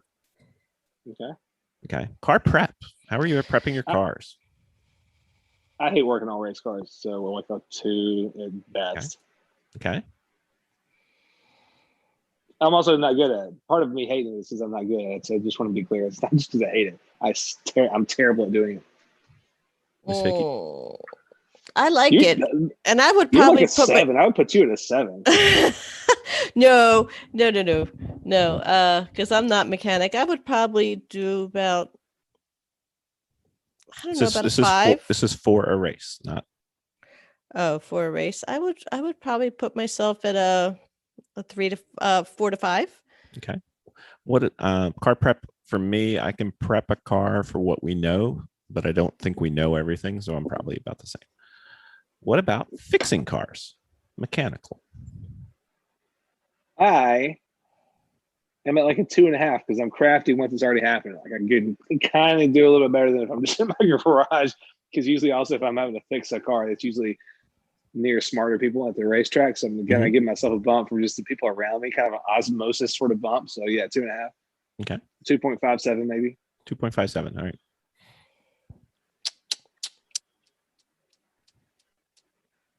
Fixing on the fly. Where are you at? Fixing on the fly. I have my head up underneath the engine as soon as something's going on, whether I know what I'm doing. I enjoy it. Not diagnosing. Yeah, Fixing. enjoying it, part of fixing. it. Fixing. If I'm in there and you tell me what I'll do, I'll put myself at a 4 or 5. Okay. There you go. I'm aspiring to be a 2. Okay. Okay. The use, not how to get it, not how to set it up, not anything about what it's telling you, but how are you at using your telemetry data? We don't get that much or collect that much. I can So fix I'll that. be stepping. I know, I know you can. So I'll be stepping out of bounds to say I'm any kind of telemetry pro, but also I'm eager to see it and happy to see it when I get a chance to. So I put myself somewhere in the middle, middle of the road. Like I'm not good at it, but I'm super into it when I get a chance to see it and have potential to be willing to learn more and excited about it. Cool. Miss Vicky? I am a 1 because I'm just entering into understanding how to use it. I could have given you a 2, but 1's okay. I'm probably like a 4, maybe a 5. I know more about it, but I am not as fast as I want to be at looking at it and saying, "Oh, this is what we need to look at." Okay. Yeah, I gave myself an enthusiasm bump to get that 5. Like I gave myself a pointer or 2 just for being excited about it and learning more. How are you with goals related to racing and driving? I have been pretty stagnant on this. So I'm gonna give myself like a 2. Okay. I'm not getting back to racing until this coming up weekend, so I'll have a better update. But I already started out with no goals, so yeah, I don't have much to report there. But I'm happy to be here. Like, I love being in the sport, but like I'm not somebody who's goal oriented or like I gotta do my blah blah blah. I guess at least for me personally, I gotta say I'm like if I had to give a number right now, I'd say a 2 because I'm sitting here next to a easy race car build that I'm not doing. So Okay. I'm not doing that great. Miss Vicky? I would say I'm probably a 5. Okay. I was going to say 4 or 5 for you, but that's about right. Good, right in the range. Yep. I would be more towards I'm ridiculous, so I'm probably like a 7 on that one. There you go. What about notes or keeping track of what you're learning and what you want to learn and things like that? Goose egg. Ben's like, don't appear on the scale. Yeah, 0 on that. Miss Vicky? I would probably do a 1 or a 2 because because I'm a pain in your ass. Well, right, because Bill does it for me. No, I learned kinetically, not so much that way. So, and I get a feel for at the track instead of going in with a goal of this is what I want to do this weekend. This is what I want to achieve this weekend on the track. It sometimes morphs into something different. So depending on how the track is and depending on how I'm driving. What about know everything? What about how are you with high speed? To quote, God, what's your name? Sweet D, and It's Always Sunny, in the Nightman Cometh episode, where she says, "Some people consider me to be an 8 or 9 out of 10." That's me. Miss Vicky? Don't care. I'm all over it. Tell me the question again. How are you with How high you speed? doing with high speed? How am I doing with high speed? Do you say, oh yeah? Oh, sorry, wrong. She says F. on a F, 1 F, to no, 10. F, no. On Yeah, a 1 to 10. 1 to 10. Are you on High the scale? speed. We're talking to the lady who likes to let off early on the straightaway. Where Yeah, are we doing yeah. I would say probably about a 5. There you go. Because I just it's something that I'm working on. It's that little hump that I'm trying to get past. You gave yourself an enthusiasm, Bob. I got you. That's right. Yeah, Yeah, you're into it. You're ready to learn. I am. That's cool. It's a courage hurdle Okay. that I have hear to you. do. We have an upcoming guest that will talk to you about that. I'm excited. Courage and knowledge need to Wait, meet. courage or high speed? What's Courage. this guest going to talk about? Courage. The importance of Courage. it. Yeah. All right. I would Where say you at, Bill? I'm probably like up to a point, I'm like an 8 or a 9, but past a point, I have no interest. Yeah. Like probably about 150. I could care less. Anything higher than that, I don't really want to go any faster. I want to get into 2 clubs somewhere. Really? Okay. Yes. All right. Yes. We'll work that Jesus, out I'm for so you. excited. All Yeah, right. that's one of my bucket list items. Is I got to be in the 2 clubs somewhere where it matters, which is pretty much Bonneville. But yes, just any 2 club would be awesome. Okay. All right. It's a 2-part question. You ready? Yeah. How are you at high speed turns and how are you at low speed turns? They could be the same number. I just wanted to break it down. High speed turns and low speed turns. Are we talking about our enthusiasm for these events? What level Or are our you at? acuity? What level are you at? So we're talking acuity. I don't know. I think I'm great. So I'll give myself a 7 on each. 7 on each. All right. Miss Vicky, Oh, if he's talking about that, your numbers are not the same. Just to no, hint. I'm there's using no him as a correlation between scale. mine and yours. No, I'm using his as a scale now. So I would say high speed. If he's using a 7, I would say high speed probably about 3. Okay. Low speed, I can be 7. Okay. Yeah, that's cool. Yeah. All right. I'm comfortable. I think I'm like You wish there was a 6.5, don't you? But there's no 6.5. kind of do. High speed, I'm probably like a 5. Low speed, I'm probably like a 6, I think. Okay. Yeah, because at least when there's low speed, you have time to analyze. Yeah. Well, that's one thing I got to fight too. Okay. Yeah, it's true. How about as a skill, how are you at braking? I think I'm pretty good at it. I'll give myself a 7.2. Okay. 7.2 for Ben. Miss Vicky? 4. 4? Okay. Cool. All right. Probably like a 5 for braking. I think I got a lot to learn. All right. How about Ben's favorite? Could be your high number. Traffic. Damn it! I thought you were gonna say rain. I was like, Mr. Tin Man. It's coming. That's coming soon. Traffic. I mean, I love traffic, so I would give myself the inflated ego answer of 8, but it's probably a 7. Okay. But I am pretty good at.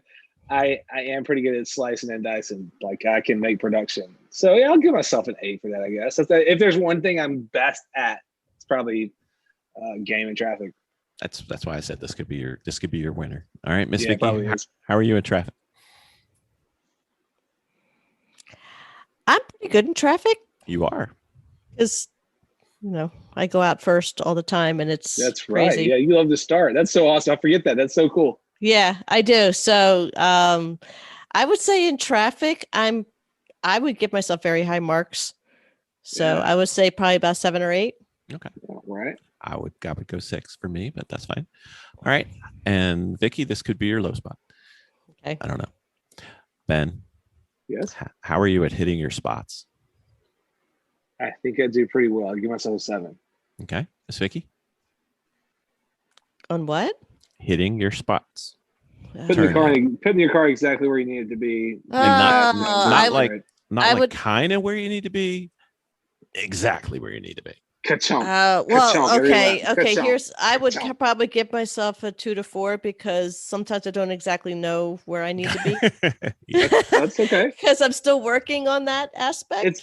It's good to know that you don't. That's important. It's important to Right. know, like, hey, I'm doing this, but I'm not quite sure where I am. That's Right. fine to be doing that. Everybody's doing that at some point. So yeah, don't sweat that. Mhm. It's the most important thing is to know when you're not in the right spot, or to know Right. when you know, like, I could use a little help here. That's an important, intermediate level skill. So that's great that you have that perspicacity, that self-awareness.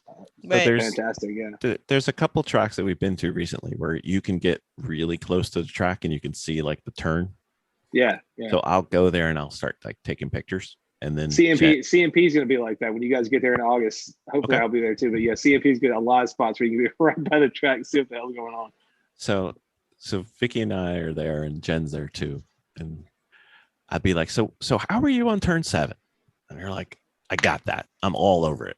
And I'm sitting there taking pictures, and I'm like, I could fit a car between you and the apex. Yeah. So yeah, you got to work on that a little bit, but that's okay. I would probably be a 6. The problem is I'm still in that Robin frame of mind where I'm more committed to doing the limit than I am to hitting the target. So I got to kind of, I think I might have to back down a little bit, but we'll see. All right. All right. 2-part question. All right. Catching a car and passing a car. How are you? 8. 8. Okay. Miss Vicky.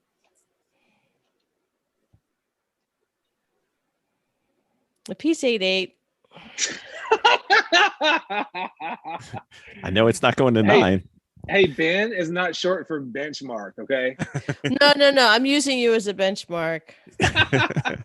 Absolutely. Just because you say something doesn't mean she's listening, man. Just trust me. No. I would have to say 4. Okay.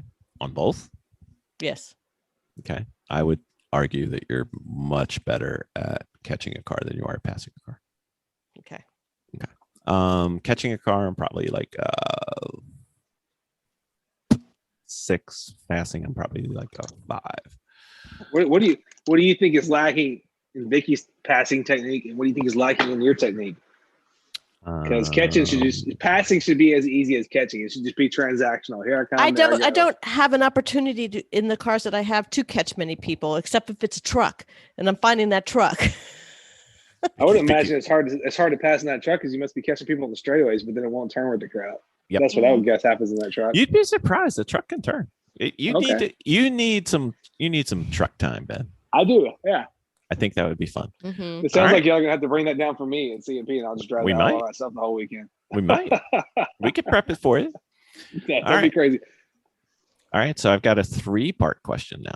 All right. How are you, scale of 1 to 10, driving at 8/10, which I'm defining as endurance racing, 9/10, which I'm defining as sprint racing, and 10/10, which is trying to get a flyer? Oh gosh, I don't really think in those terms that much. I will say, when somebody tells me you're doing fine, go a little bit slower, I'm not that good at that. It takes me a while to settle into going slower, just because I kind of have an idea of what I want to do every time I hit the course. And if somebody's like, "Hey," and I guess that's one of the things I struggle with the most is when somebody says regulate your pace and how to do it. Because I don't know. I'm good. The best way I know how to do it is to roll out the throttle a little bit earlier than just mimicking everything else as close enough as I can, as far as just kind of breaking where I still sort of would, or whatever. You know what I mean? Yeah. So, but like, I guess my endurance race pace is probably somewhere between what people would call 8 and 9/10. Okay. But yeah, well, I think with endurance racing, you always sort of build in a little bit of extra hedge for traffic and things you don't expect to be coming up in traffic. So I don't know. I think if of all the things you mentioned, I'm most used to doing endurance racing kind of pace, so I'm probably best at that.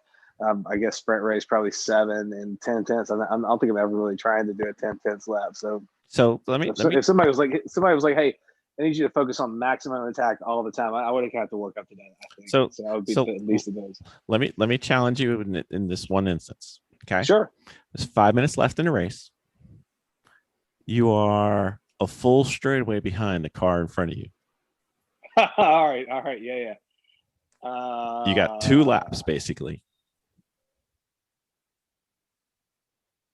Yeah, I guess. So I mean, I think I'm the same. At least for me, like on all those things, I guess I'm about the same. Okay. Because I mean, I've got some experience sprint racing, which is pretty much what you're talking about. Yeah. You know, where you're just trying to chase somebody down in a short amount of time. Yeah, I'm trying to think of the differentiation for me as far as the way I think about those things, and where I would rate myself on a scale of 1 to 10. I'm probably best at, you know, if I had to give myself the best marks, it would be an endurance racing pace. But Okay. you know, the same thing applies for me. Where you're asking about, like when you got 2 laps to try to chase somebody down. Also, if I'm racing in traffic and I see a car that I know is fairly fast, just kind of start showing up in my mirror, and I sort of gauge where they are behind me. And yeah, as I'm entering this turn, I can see them. They're here. But you know, if they start getting closer and closer, that's also going to, you know, the heavy kicking the spurs a little harder, trying to not let them catch me. Mhm. So it happens from driving your mirror, also driving your windshield sometimes too. Mhm. So yeah, I mean, I guess that now as you start talking about it, it comes up more often than I think in endurance racing traffic. But I mean, there's also a little bit of level of futility there too. That can come up if you're like that close to somebody and trying to catch somebody, or you're trying to just stay away from somebody. Yeah. You know, no matter what you're doing. One message that we should always keep in mind is that you're not going to make up any time on a road course. No. You're Once you never blew going to it, you make blew up. it. Yeah, if you ate it or lost turn on this section or this corner, suck it up, Buttercup. Finish that lap. Your next shot is as soon as you cross the stripe and start the next lap. But you're not gonna suddenly do anything so much better at this one corner. Like, oh, guess what? I'm gonna skip a couple brake markers and get in here super late. You know, none of that stuff that you're thinking about is gonna work. You're never gonna make up a bunch of time after you botch something on a lap at a road course. So always keep that in mind. But if you're hot to trot and you know you're trying to catch somebody or somebody's, you know, nipping at your heels, you're gonna have to drive a little faster, so closer to 10 tenths. So here we go. So if I'm rating myself, I'm an 8 at endurance racing, I'm a 7 at sprint racing, and I'm probably an 8 at like very feverish running somebody down pace, I guess. Mhm. Miss Vicky. I don't have any other references to go by, so I would just do the endurance. I How are you Don't as an endurance racer then?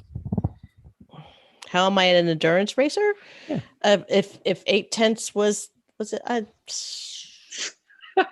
Ben's at 8. Ben's at 8. Ben's at 8. Vicky's not saying 9. No. Yeah, I'm a 9. No. There we go. Hit it. I'm a nice steady 9. I would say I'm still 4 to 5 if that's the case. Okay. You know, because I mean I'm strong in some points. I know my weaknesses. But you know, I guess I would just have to put it there. I'm still growing and learning. Sure. All right. 5. Mhm. Autocross. Autocross. Oh, are you asking autocross Yeah. skills? Yeah. Oh, 2. 2. Okay. Terrible at it. Not Vicky? good at it. Don't like it. Vicky? 2. 2? I have no idea. I've only done No. Evo school, so I would think I'm Yeah, probably 3. I mean, I really want to like it, but I find it's a lot more standing around than it is being actually in the car. I like being in the car. Okay. I have big respect for the people who are good at it and like Yeah. putting the time and commitment to getting good at it and do it. I personally am not good at it. That's why I rate myself terribly at it and don't like it. I think if I was really good at it, like if I went out and had a bunch of success, like, oh, this clicked with me, I'd be like walking around. I'd be walking around in jean shorts and like, you know, mid-top sneakers and, you know, doing all the shit that they do. But I'm not into it.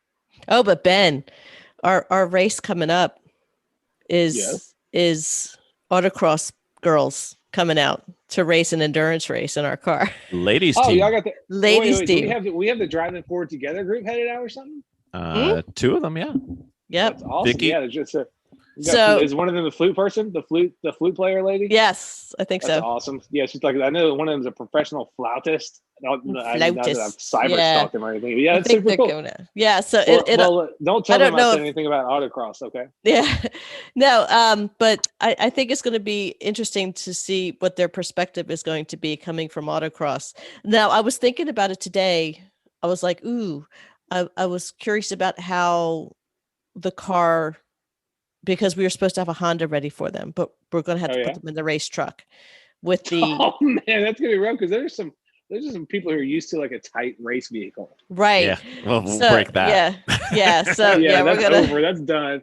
So it's going to be interesting to see how they perform at a length of driving. Yeah, that's what. So what race is that? When is that coming up? That's really exciting. Thompson. It's going to be Thompson, man, and it's going to that's be the so beginning cool. of August. So yeah, it's going Wait, to so be. you guys are running 2 races in August at least? Yeah. Probably crazy. Yep. I mean, know. crazy in a fun way. We know. Yeah, but the other one is going to be not us. Right, you're showing up and running somebody's car. Yeah, we're going to be just we're driving mostly, so we're not going to It's bring. nice. It's nice to do that sometimes too, you guys. It's okay and nice to go do that. We've never experienced this. We're going to give it a run. Yeah. All right. What about? Oh, by the way, autocross. I don't know, but I'm thinking I'm probably like a 2. If Bill said he's a 2, then I'm a 1. Just to be clear, guys. All right, very good. All Ben, this could be your Yes? favorite. I don't know if it's going to be your highest score, but could be your favorite. How are you in the rain or on a 9. wet track? 9. 9. Like wet tracks. Yeah. Ben is firmly on the side of Ross's proposed change to the world where Yes. all racetracks have sprinklers. Oh, Well, wow. just like the other one where I gave myself an enthusiasm bump of wishing I was better at it, and gave myself like an extra point. I give myself a supreme unenthusiasm point for most of the people who experience a wet track and just go, "Oh crap," because I like it. I'm more than indifferent. Like I really like driving in the wet. It's a fun challenge to me. But even more than that, I like how much it just puts everybody else off kilter, and I can just go drive right around them. You know, I mean, there are plenty of credible national championship level SCCA and NASA racers whose rain setup is 4 jack stands in a Miller Lite. Like I'm just going to sit this one out. Like I don't need to potentially, risk my car that I could win a championship with and turn around and sell it for tens of thousands of dollars. Trying to run this regional qualifying race. I can just skip this and I'll show up next weekend. Like there's different scales of like how bad do I need to try to run this rain race. But for me, it's always I'm gonna get out there and get after it, have fun, slip sliding around because it just always adds more information to my toolkit. I always learn more about what curbs you can run on the rain, how far you can slide, how many people you can pass in this corner, whatever. It's fun. Okay, Miss Vicky. I don't know.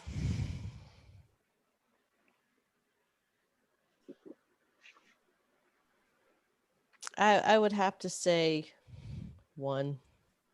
Not into it, huh? Mm-mm. You're actually It's not for everybody. It's not for most people. you're No, actually pretty good at it. I don't like it. Wait, hold on. You have a recency bias working against you. That is true. What? A recency Did you say bias. what, buddy? Mid Ohio. She's got Mid Ohio in the wet as Yeah. her last 2 wet days. Yeah, racing. I do have to say now if we took Mid Ohio out of it, I'm just not comfortable with the slide. Once I get used to slide, I think I would be much better. You're not as bad as you think you are.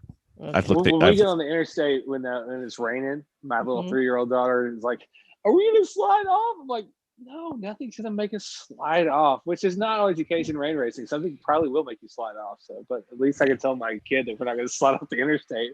But you keep rain racing long enough, you're gonna slip slide off the track. But it's okay. Yep. I would say I'm probably like a 6, maybe a 7. Okay. Well, what do you think I am? I think you're probably like a 4? 5 or a 6. Really? Yeah. You're actually pretty good at it. Okay. Something to build on, something to work from. I've Now looked I when feel you see that rain inspired coming now. I've looked now at your when you see the data. rain coming up, you can be excited about it. I've looked at your data and I've looked at how much it changes from wet to dry. Okay. It's not that bad. Okay. All right. For bonus credit though, Ben. Yes, Snow, ice, and mud. fantastic. Spoken I like have driven. a gentleman from Alabama who's got so much snow and ice experience. I have driven. You said mud. Mud was in there. As soon as you said mud, I was hooked because I I'm in. have mud experience. I want the I- brown I- snow. I've driven VIR in the snow before. It was mostly slush. It was starting to snow, Mhm. but it was like 2010. I think it was right before I started instructing, maybe 2009 or something like that. But I was just advanced enough where I could go out by myself, but also like if somebody wanted to like, hey, can I jump in your car for a ride? This group was like, yeah, this person can ride with you, even though I wasn't an instructor. So we were at this track, like Tuesday track event. And so there weren't that many people there, and it was going to snow. It was going to start raining at some point, and it did. They were like, guys, we're after lunch. You guys can go out if you want to. And it ended up being so miserable with the snow and slush that I was the only person out there for a long time. They're like, and I would come in, they're like, you want to run again? Everybody else is packing up to go home. I'm like, yeah, I want to run again. Are you sure? I'm like, yeah, I paid for this time. I'm running again. As long as the track is open, I'm running. And then this guy jumped in who didn't speak any English. He's like, hey, can I take her there? This guy's like, hey, my buddy wants to take a ride in that car since you're running. And this guy didn't speak any English, but we go out and just ripping around the track in the slush, sliding all around. And at some point coming out of South Bend, I finally like hook it and spin the car with this guy. He didn't speak any English. And he's like, oh God, I'm like, hey, it's going to be all right. And we get back on track, and then I drive it in, and I pull into the pits. And they're like, hey, are you ready to park it? And I was like, all right, we can go.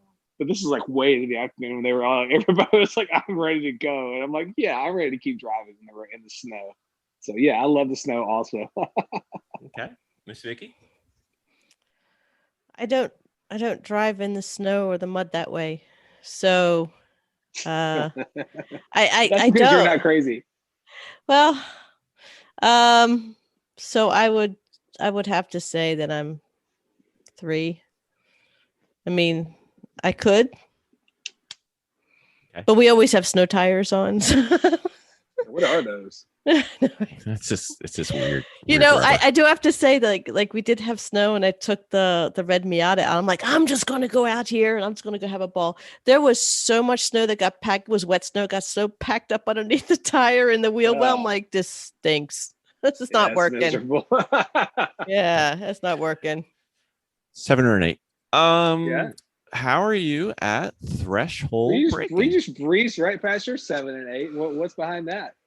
So Pretty high rank. I grew up where it snowed a bit, and not my first real job. One of my early jobs was I was doing deliveries for a pharmacy, and the car was a K car wagon. Cool. Did it have the wood down the sides? Yeah, it did actually. Yeah, Sweet. yeah, it was lovely.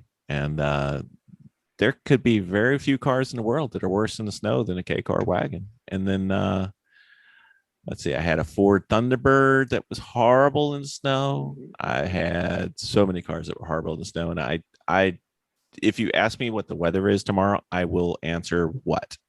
I don't care. Ready to roll. So I go. And if I'm supposed to drive 600 miles that day and it's snowing, I drive 600 miles in the snow. I don't care. It's not going to get in my way. So I just drive. It doesn't matter. Mm-hmm. Hit it, Bill. Okay. How are you? 1 to 10 threshold breaking. What is that? You're You got me, Vicky. You got me with that. Killing me. I can't imagine. Lingo. I want to see I thought she Jen's was face. When asleep. he I asks really this one. thought she was asleep. That's what happens when I talk a lot. Then she just drifts off. Yeah, Eyes glaze over. I'm a 7 on that. Where are you at, Vic? Mm, Now that you know what it is. yeah, I know what it is.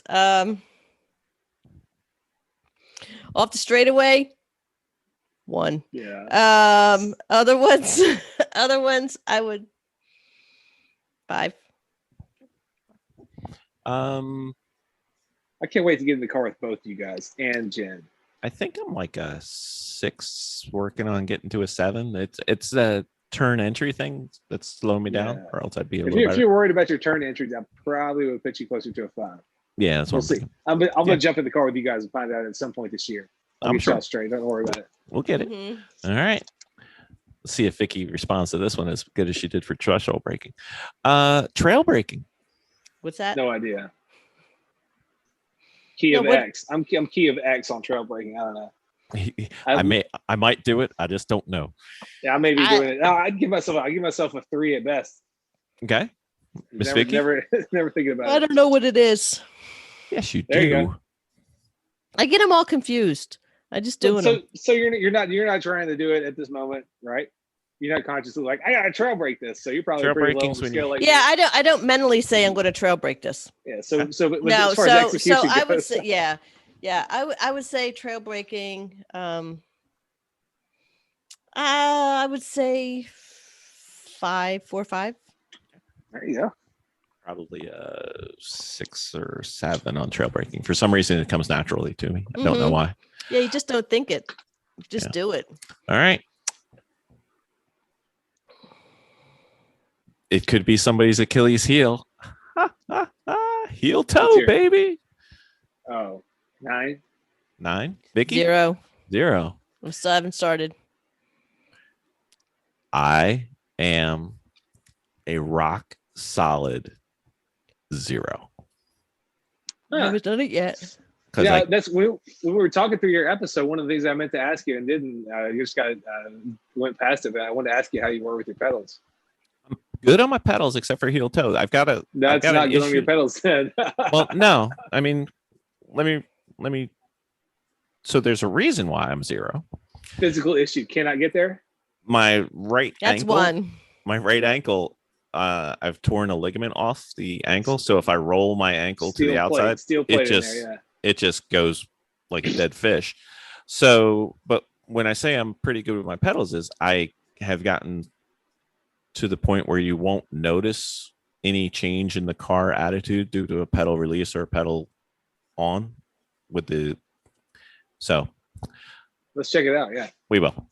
All right. But also keep in mind, I always say this, but there are national championship level racers, at the club racing level who never match a gear, never match revs, never do heel toe downshifting. And there's some folks who never ever do right foot braking. So, left foot braking. So these are things that can help tune you up and make you perform better if they feel good to you, but they're not required. Like, these are things that you don't have to be doing necessarily. Yeah. I think I'm going to have to do some pedal adjustments to get them really close to each other, like even closer than it should be. I've worked with several drivers before who are just like, yeah, I see what you're talking about. My foot doesn't do that. So yeah, that's a whole different thing on its own. Yeah. If you're physically unable to make the movement, that's a whole separate issue. It's not a lack of interest in doing it. It's a lack of, Right. I don't feel like, getting an ankle sprain every time I do it because I had to learn how to do it wrong when I was racing or started driving in the auto because I couldn't rotate my knee to get the ball of my foot over on the brake pedal. That way I couldn't rotate my knee up under the stock side steering wheel. So I had to learn how to do it with my heel on the brake pedal. Yeah, and I was just blipping with the ball of my foot and my toes. So I learned how to do it wrong. Oh, the backwards way, yeah. Yeah, I learned how to be fluid enough to be able to do it where people weren't like, "Oh, well, wait, how are you doing that? I don't see your other leg moving." Like, well, here you go. That's it. Yeah. All right. How are you 1 to 10 on the track with your length of focus, mental focus? Oh, 1. 1. Vicky, Mental focus. mental focus. What am I supposed to be thinking about? You're staying focused on your driving and your racing. 3. Okay. I am all on all the time, so I would There you have go. to put myself at like a 9. And Vicky has apparently started her crack habit. What? Oh, tub time. Listen, Tubby time. Listen. Tub time. I really don't zone out very often when I'm on track. Rarely. I'm not zoned out, but what we're doing doesn't take much of my focus either, unless it's extra hard. Mine takes all my focus because I need it to take all my focus. Yeah, it's pretty mechanical. All right. How are you with your focus when driving on the street? 3. Oh, 7 or 8. Okay. Because we should try to get those numbers more closely to each other, correct? Oh, I don't Yes. know. Okay. I'm way more nervous and worried driving on the street than I am driving on the track. Or at least I think I pay better attention. I don't know. I shouldn't say better attention.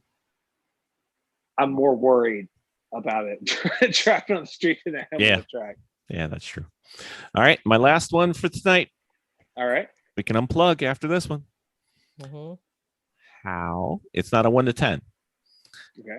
When you're in an endurance race, and you're still at your competitive peak, And you need to pee. Yeah, I got it. Where are we going? Ah! how long can you remain there? Like, is it 1 hour stint, 2 hour stint, hour and a half, 3?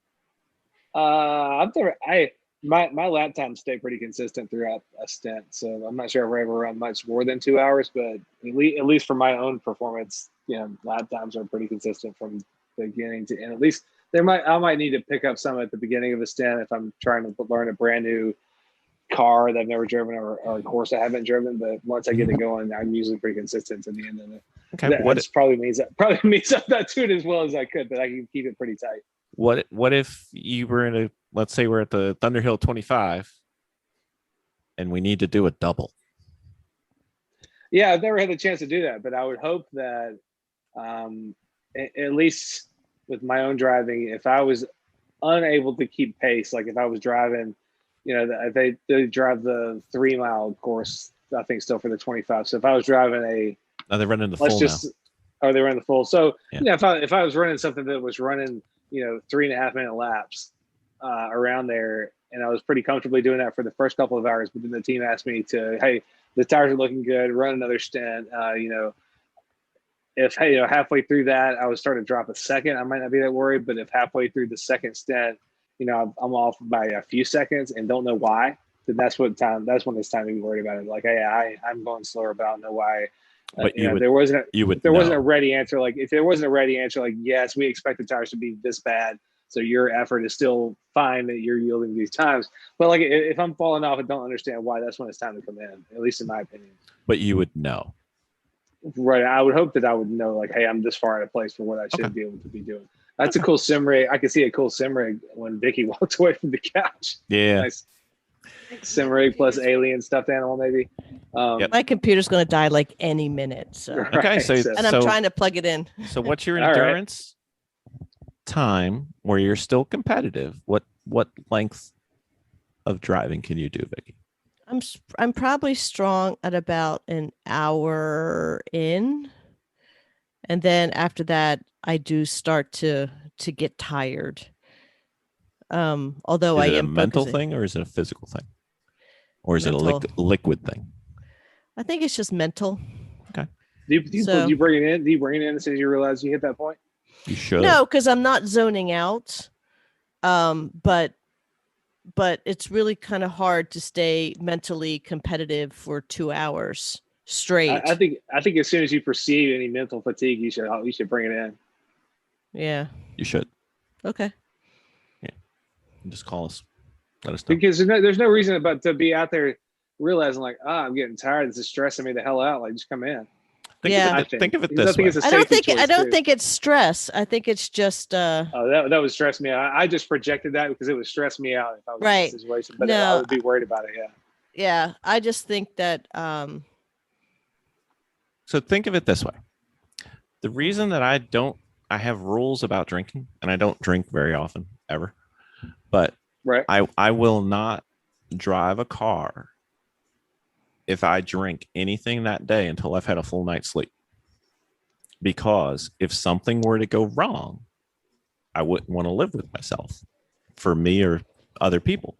Mm-hmm. So if you're out there driving in a race truck or a race car and you're not operating at your best, you should pull in because you don't want to hurt you or for your friends.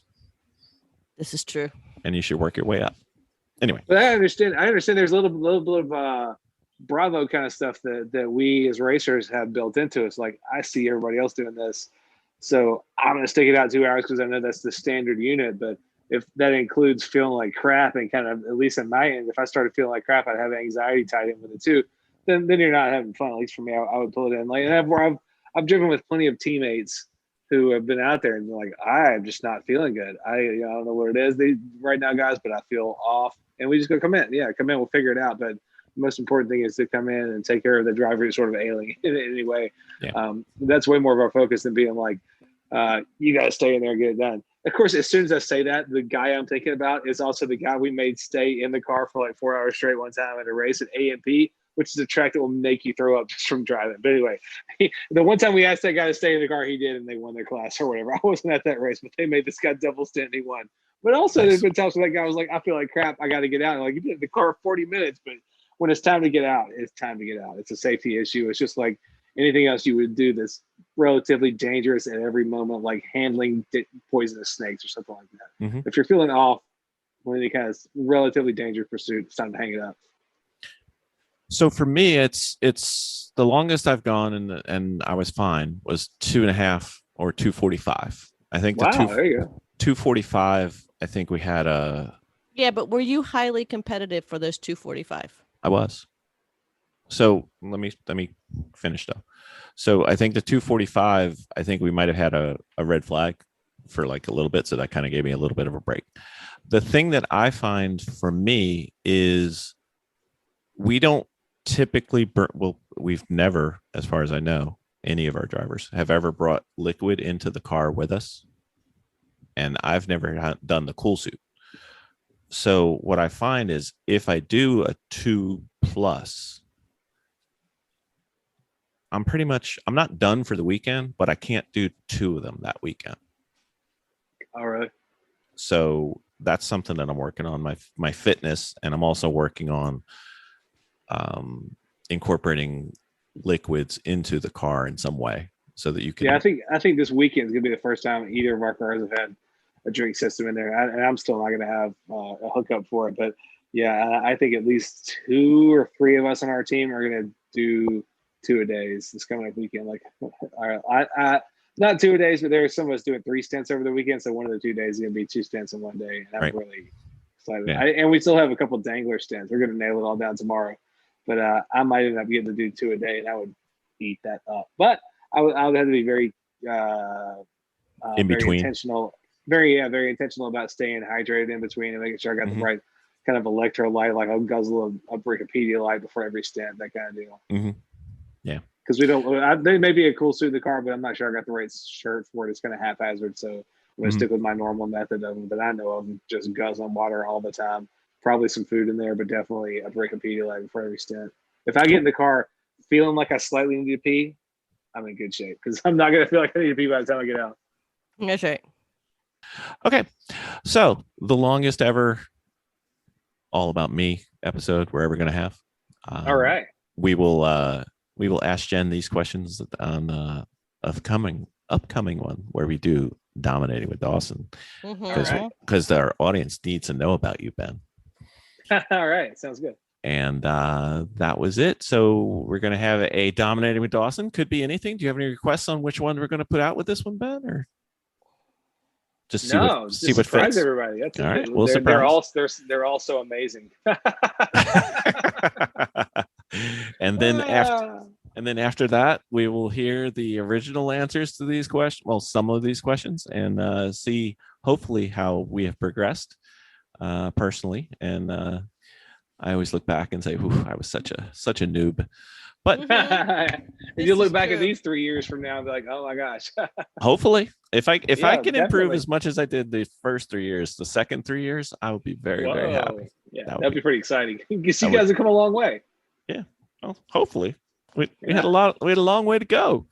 We did. And a short time to get there. Anyway, thank you, Ben. Thank you, Vicky. Thank you. Thank you for having me. You guys have a great night. Thanks. Good night. I'm out. Bye. Bye. Dominating with Dawson. The Dominating with Dawson Storytime Hour is about to begin. All we need now is Ben Dawson. Here. Yeah, I'm back. Let's do it. Let's tell a story. Let's tell stories and lies. Yeah, stories and lies. So, I heard a rumor that you have history with car trailers, and I'd like to hear one because I have history with car trailers. So I want to hear your history with car trailers. And this came off of a rumor from our Facebook friends who know you. yes. I have a history with car trailers, and most of it is very boring. So I'm just going to tell you my one good story. Is that okay? Absolutely. It's story time with Dawson.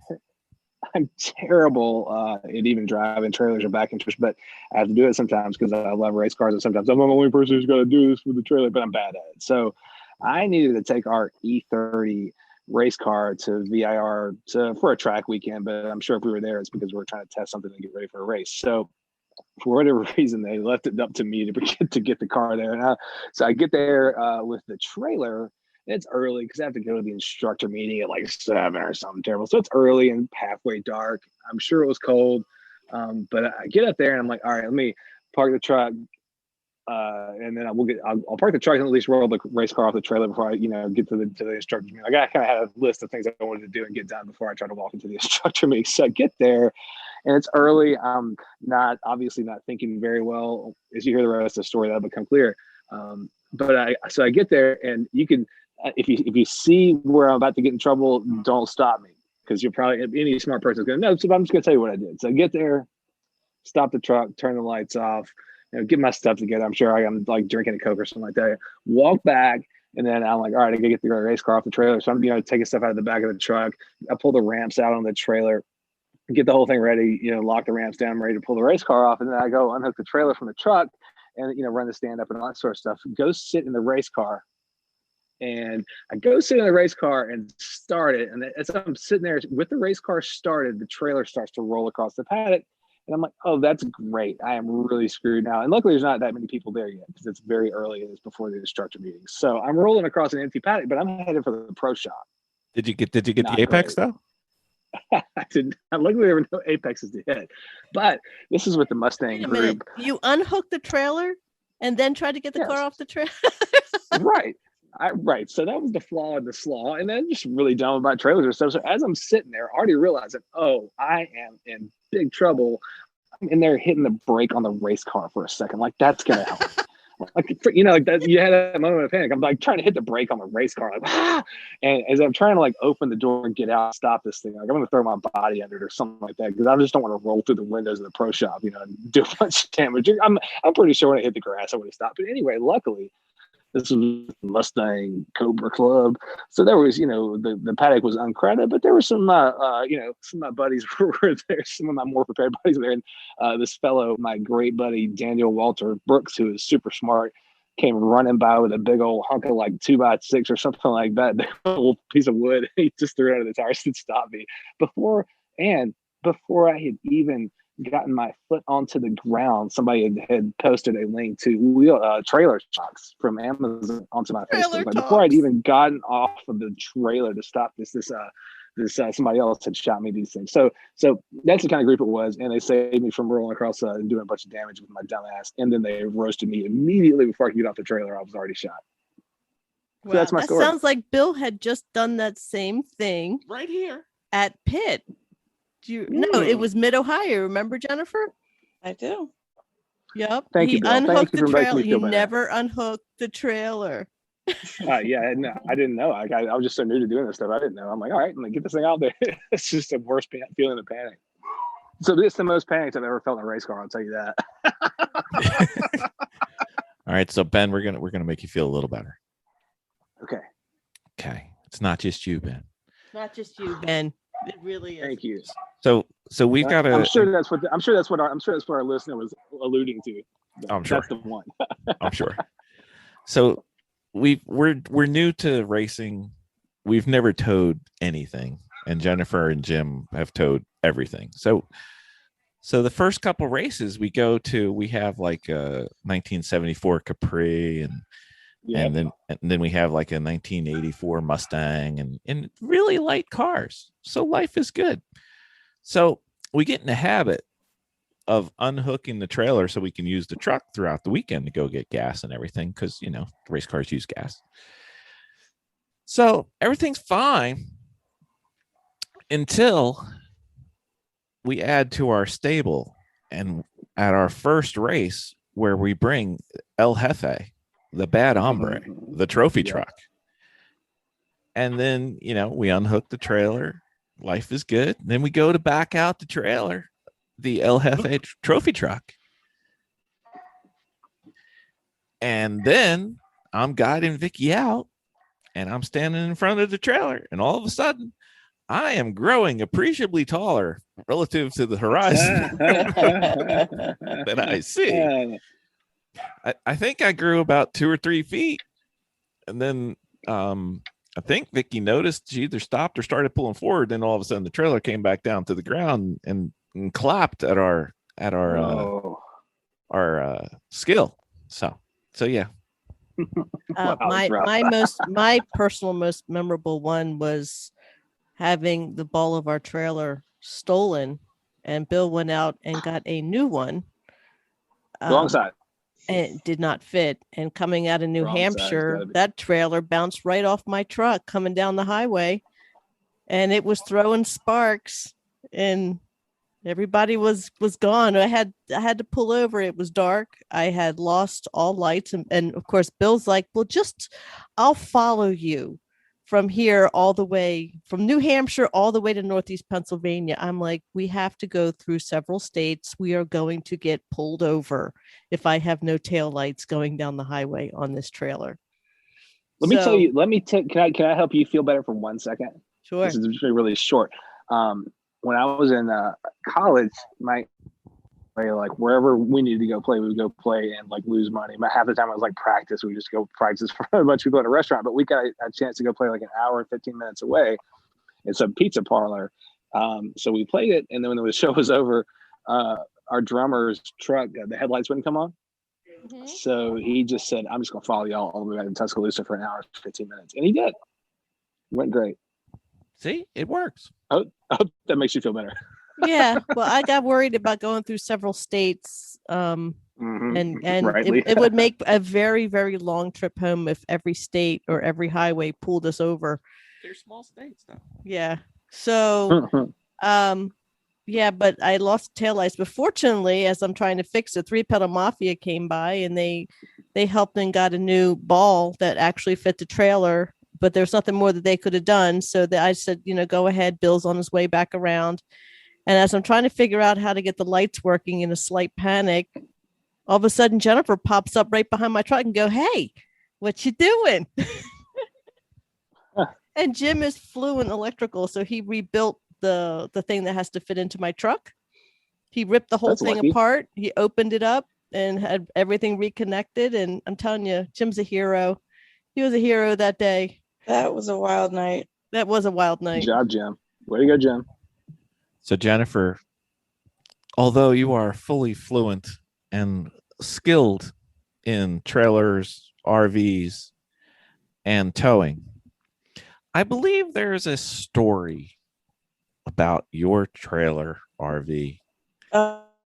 Perhaps it was in South Dakota, I believe. South Dakota. Badlands. Wow. She was in the bad. Okay, just to give a little story leading up to it. Jennifer, before she started racing, was crisscrossing the U.S. with her family in a trailer in the summertime for about 3 weeks. We would lose them for 3 weeks. Yeah, so because I have summers off and my husband had a ton of vacation, so we would take long trips. So anyway, we were out west, and it was hot as hell. It was hell out in South Dakota in the middle of the summer. It was so hot that the pavement on the roads was buckling. It was that hot all over the place.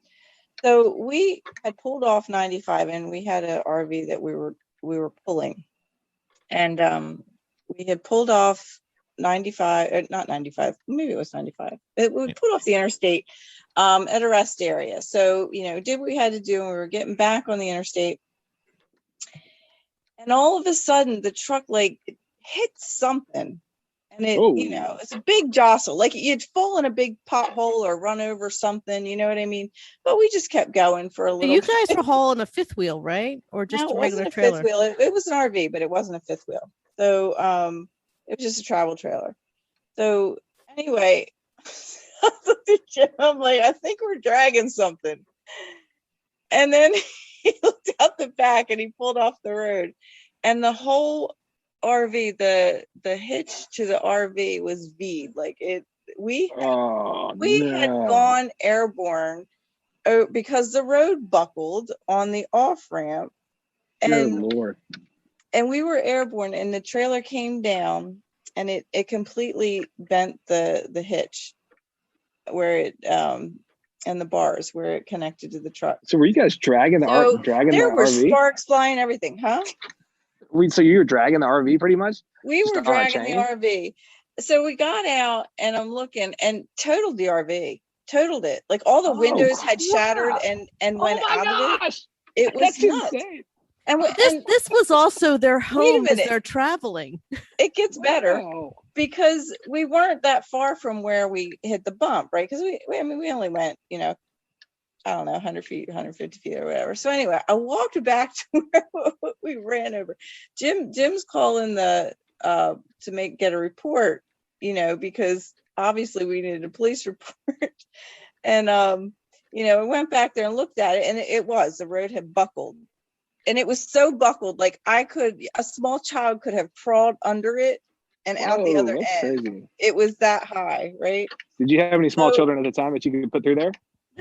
No, we didn't. But I started taking pictures. So anyway, we're sitting there and we're waiting for the police officer to come so we can get a report, turn it in the insurance company. And obviously, what are we going to do? We can't pull it. So police officer comes, and I look back in the rearview mirror, and he pulls up, and this police officer, oh my God, I don't know, it was like Boss Hog from the Dukes of Hazzard.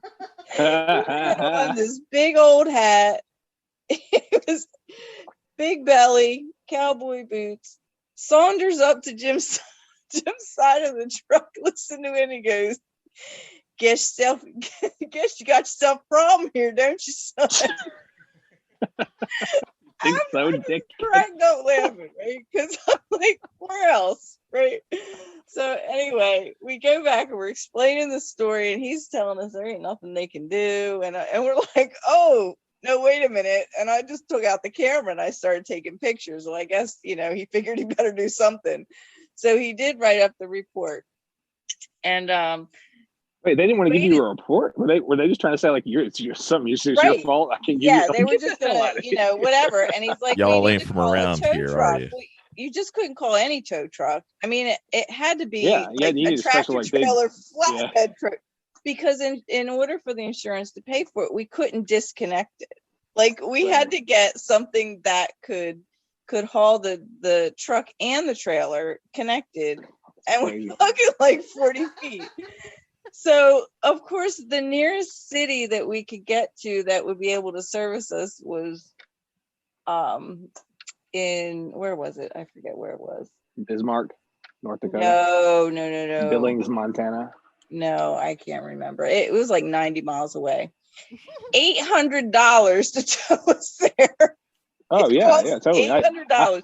I work in big rigs and moving stuff on 53-foot trailers all the time. That sounds like almost nothing for what you had to get done. So this tractor trailer comes, this flatbed tractor trailer comes, and he gets everything loaded up, and he's like, I guess you guys can ride in the cab. Of course, I had two small children with me, and I'm looking in there, and there's no air conditioning. We got a dog, and the kid, and he's got this bed, and he's like, you guys can sit in the bed in the back. And I'm just like, I don't know what you had in this bed, but there was no sheet. But you do on the know mattress. you do know what he's had in that bed. You do know what's been in that bed. It's not where you put your kids. And I'm No sitting black there, light like, allowed. oh my God, this was like straight out of Griswold's movie. And I'm gonna have to call forensic files before I put my kids back there.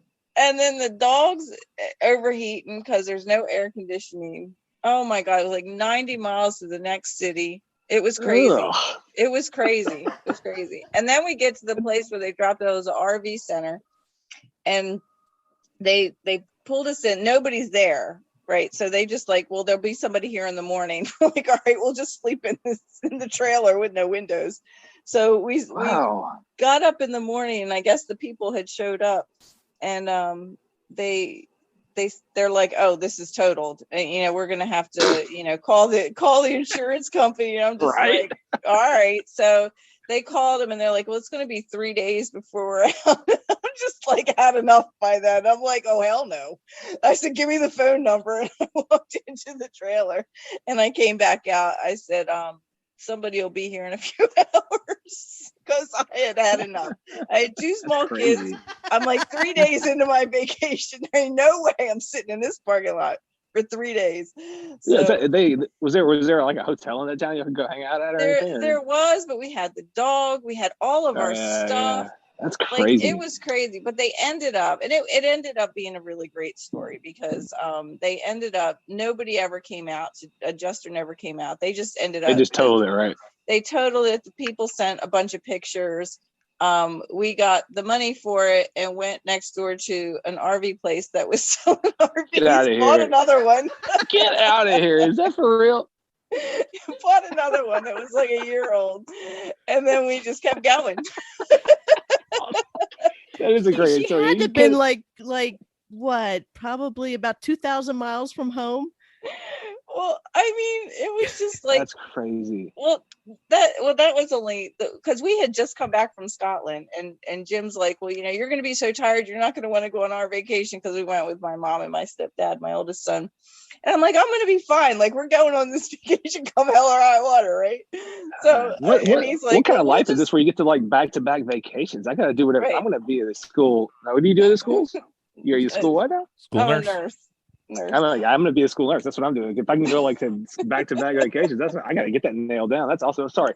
This sounds like, tell me the end of the story. I just had to stop there with the back-to-back vacations for 1 second and say how great that is. That's really cool. No, it was great. It was funny. But anyway, it was, we just ended up, because we had reservations at Yellowstone. So we just ended up kept on going. But yeah, it was crazy. It's wild. It was a wild story. It's amazing that the dynamic and you can just turn around and get one and keep going. Well, our theory was they got to go home. That's wild.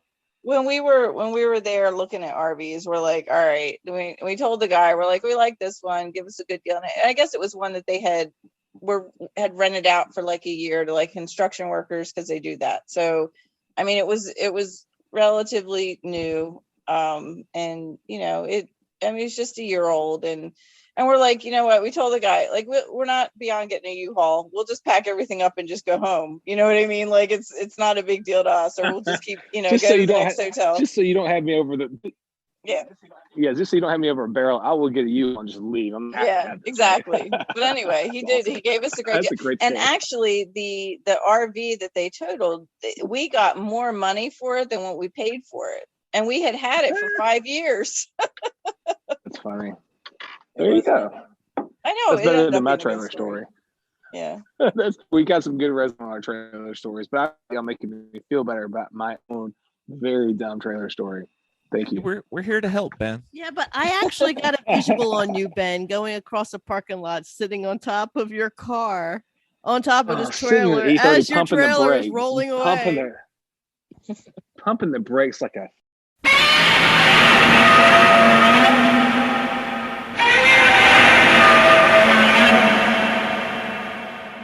idiot. But yeah, nobody got it. It was fine. Ben, I just want I'm you still to racing. I'm still alive. there's this thing in jargon. It's called trail braking, but it's not called trailer braking. Yeah, I was like, I Good one. finally got it. I finally got trailer braking. I'm gonna nail this down.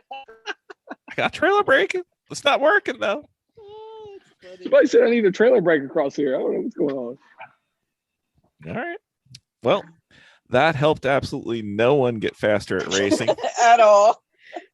But it did teach them what to avoid. But I laughed a lot. That's right. Yeah, don't do that. Keep So- your truck hooking like that car off. Where you try that car? So now, here endeth the second episode of Story Time with Ben Dawson. So be it. Here endeth it. Here endeth. And on the 8th day, no. All right. Thank you, Ben. Thanks, Ben. Thank you. Thank you. Thank you guys.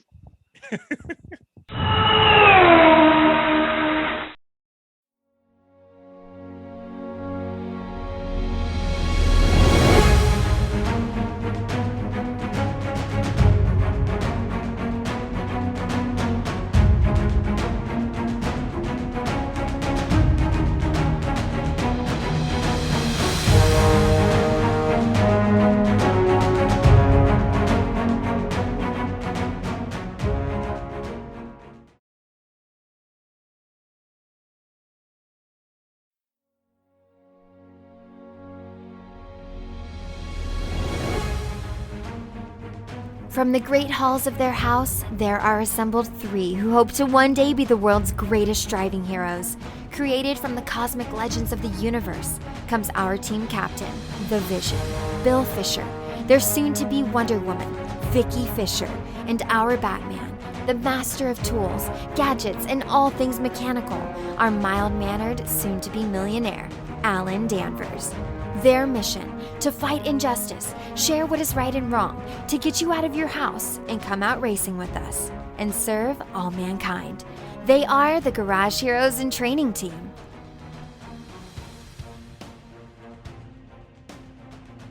Welcome to our new podcast. We are the Garage Heroes in Training Racing Team, and we would like to welcome you to our extended team. Our goal is to help reduce the inertia towards everyone getting out to race their car. It could be with us at an amateur endurance race or at a local track day event or at a local autocross. It really doesn't matter. We hope to show you that if you have ever had an interest in driving your car close to the limit, there really is no reason you can't come out and give it a go. We hope to be able to help you see that anyone can do it, even us. So, come out with us and enjoy the ride. I'm your host for this episode, Vicky Fisher. And I'm Bill. So what are we going to do today, Vic? What are we going to do today, Bill? I guess we'll do a little short interview just to introduce another one of our hosts. We'll have 3 of these. So All right, so have we done Alan yet? I don't know. I haven't edited yet. We'll find out after I see it. All right, so Bill, who are you on our team? I guess I'm the cause for this calamity. We started this off, and I guess I'm the team captain, and I generally try and keep things straight. And apparently, if you look at the race results we have, I fail repeatedly. That is lemons. Yeah, we're looking for juice right now. We've got lemon-shaped rocks. Yeah, we really did kind of come following you into this adventure. At least you called it an adventure still. So. All right, what position and area of the team are you? In spite of my talents, I'm apparently in charge of keeping the race team going mechanically and on the racetrack. So I set the driver order. I try and keep things prepared and on track for preparing for the races, car-wise and tool-wise and transportation-wise and, logistics. And, basically we split it kind of down the middle where you keep track of the paddock and the food, and I keep track of the cars and the team. Right. It is difficult. So you're basically the organizer. Yeah. Well, that implies that we're organized. So apparently we are still learning. We emphasize the in training part. In training. Yeah, we really need to make those letters bigger. Yeah. I was hoping they'd get smaller with time, but they seem to be getting bigger. So, what is your car history? In lemons racing, poor.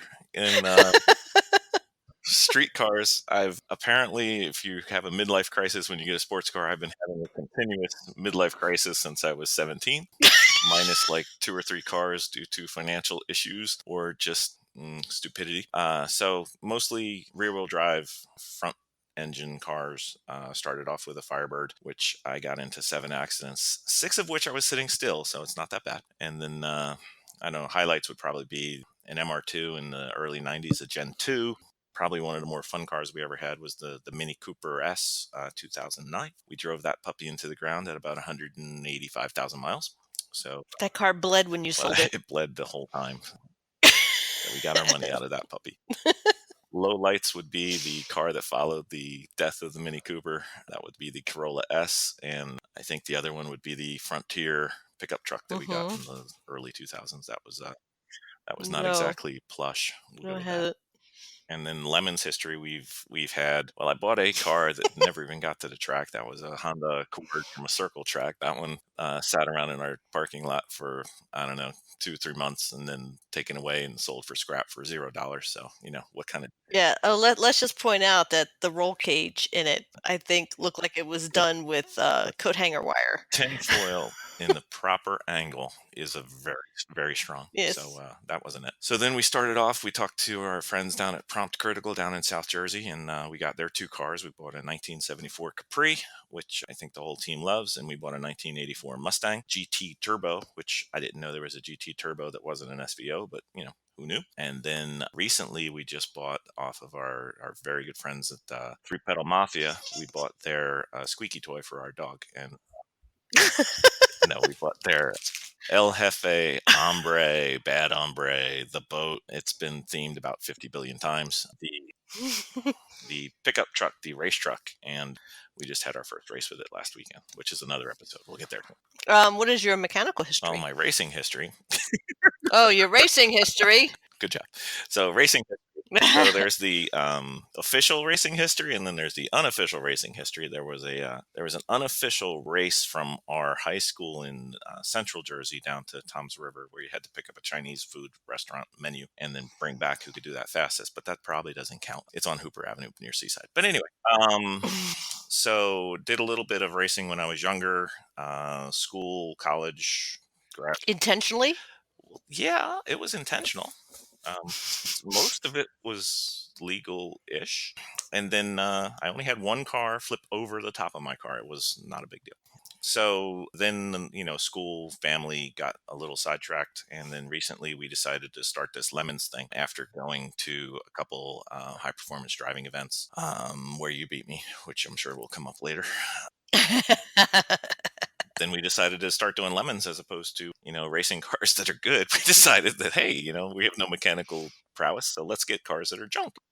Well, they are cheaper if you wreck them. I have no specific knowledge of wrecking a car yet. Next episode. Next episode. So that's the racing history, and since then we've been taking. Well, I tend to. You refer to it as I'm like a dog with a bone. So I've got a bunch of books. I've taken 3 high performance driving classes. I've go-karted incessantly with our daughter, who's now obsessed with this. She's 11, going on 35. 3 Lemons races under my belt. It would be nice to go with the same number of cars that I come home with that work, but we've yet to do that. We're working on that. Another story. So this is I'm trying to get a hook into our audience and bring them back. Well, none of them. So if you don't think you can keep up with us, look at that disaster of a history. So anyway. All right. What is your mechanical history?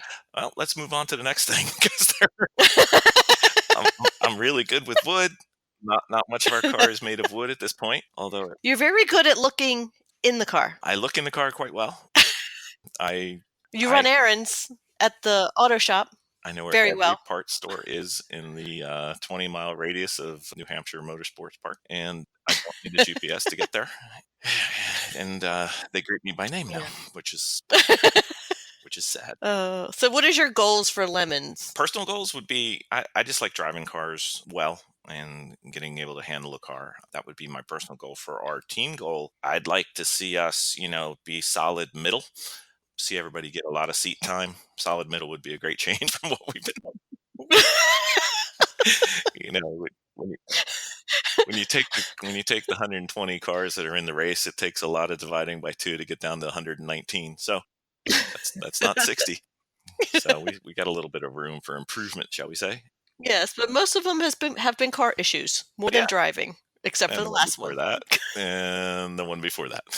So it's been a mechanical disaster. So next goal for us, we're racing with some friends of ours that have another podcast called Everyday Driver down in Atlanta, and the next Lemons race in December. So goals for that would be lose a little weight so I can get in and out of the car a little faster.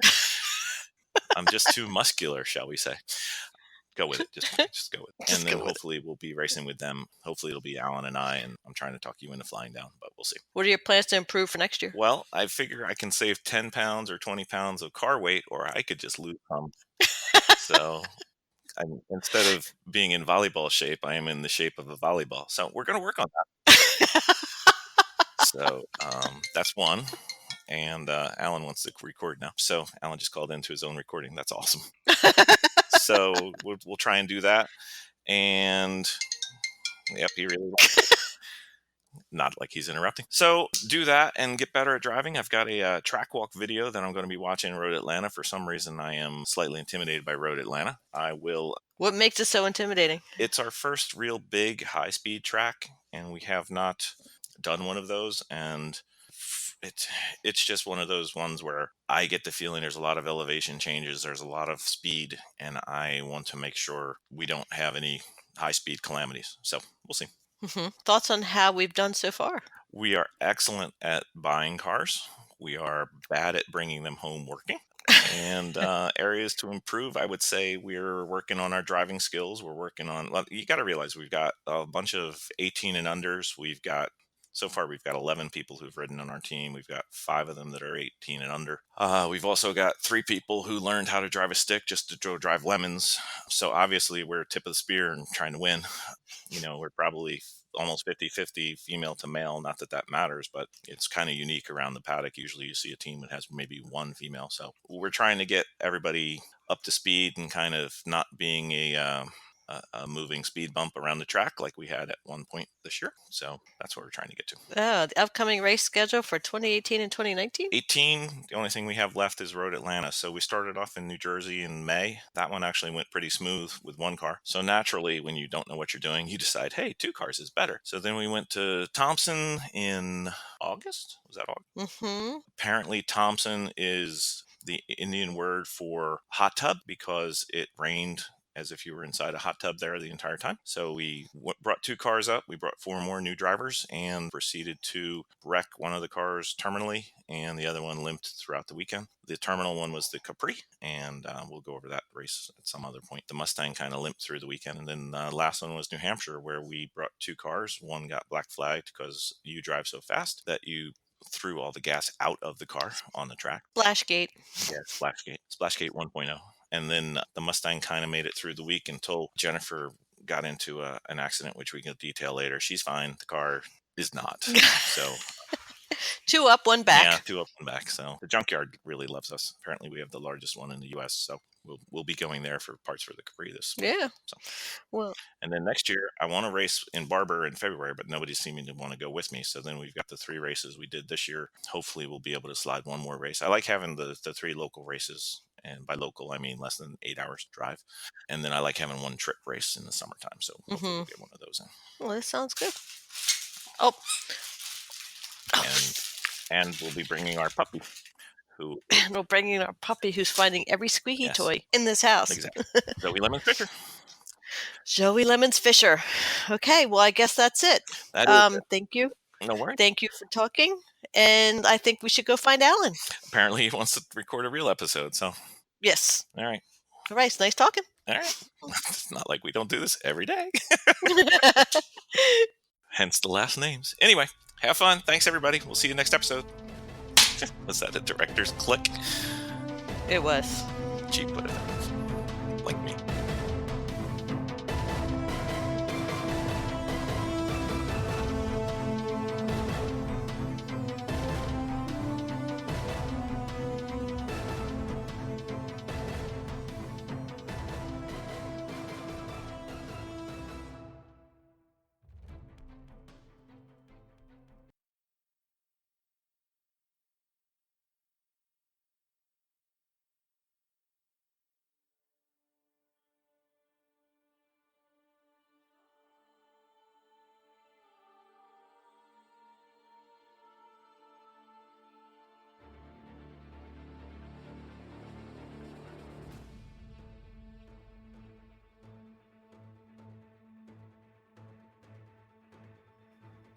Let me know when you're ready. Did you hear that? Yes. The dog just belched. Surprise, surprise. Are you Okay, ready? I'm ready. What am I reading again? The green? Green. It's not like we've done this before. Alan's car background and history and drive. My green is all different. What are you doing? You want me to do welcome to our new podcast? Yes. And then Okay. the black. That's it. Okay. Let me know when you're ready. Okay. All right. Been ready. Welcome to our new podcast. We are the Garage Heroes in Training Racing Team, and we would like to welcome you to our extended team. Our goal is to help reduce the inertia towards everyone getting out to race their car. It could be with us at an amateur endurance race or at a local track day event or at a local autocross. It really doesn't matter. We hope to show you that if you have ever had an interest in driving your car close to the limit, there really is no reason you can't come out and give it a go. We hope to be able to help you see that anyone can do it, even us. So, come out with us and enjoy the ride. I am your host for this episode, Vicky Fisher. And I'm Bill. So, who are you on our team, Bill? Nice intro. No, we were just kind of hanging there. So, who are you? What are we going to do on this episode, Vic? Okay, end with. Well, you just told me to read that, and I did. Okay. So much for winging it. Huh? Well, hey, you know. So what are we going to do today, Vic? What are we going to do today, Bill? I guess we'll do a little short interview just to introduce another one of our hosts. We'll have 3 of these. All right, so have we done Alan yet? I don't know. I haven't edited it yet. We'll find out after I see it. All right, so Bill, who are you on our team? I guess I'm the cause for this calamity. We started this off, and I guess I'm the team captain, and I generally try and keep things straight. Apparently, if you look at the race results we have, I fail repeatedly. That is lemons. Yeah, we're looking for juice. Right now, we've got lemon-shaped rocks. Yeah, we really did kind of come following you into this adventure. At least you called it an adventure still, so.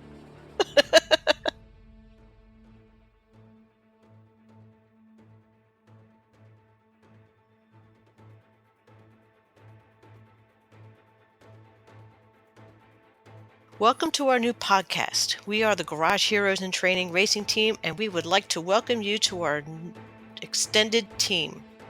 Would you like to do that again? I would. That's it. It's our racing team. We'd like to welcome you to our extended team. Okay. Let me just read it real quick before you record. Welcome to our new podcast. We are the Garage Heroes in Training Racing Team. We would like to welcome you to our extended team. Our goal is to help reduce the inertia towards everyone getting out to race their car. Yeah, it wouldn't be so bad if this wasn't here for... It's only been here about half. So, our goal is to help reduce the inertia towards everyone getting out to race their car. It could be with us at an amateur endurance race or at a local racetrack event or at a local autocross. It really doesn't matter. That's stolen. Okay. Do you know? No, it's fine. Okay. Am I going to read it? You're going to read it? I'll read it. All right.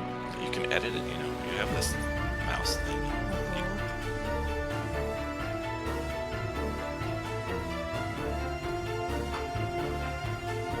So, who are you on our team, Bill?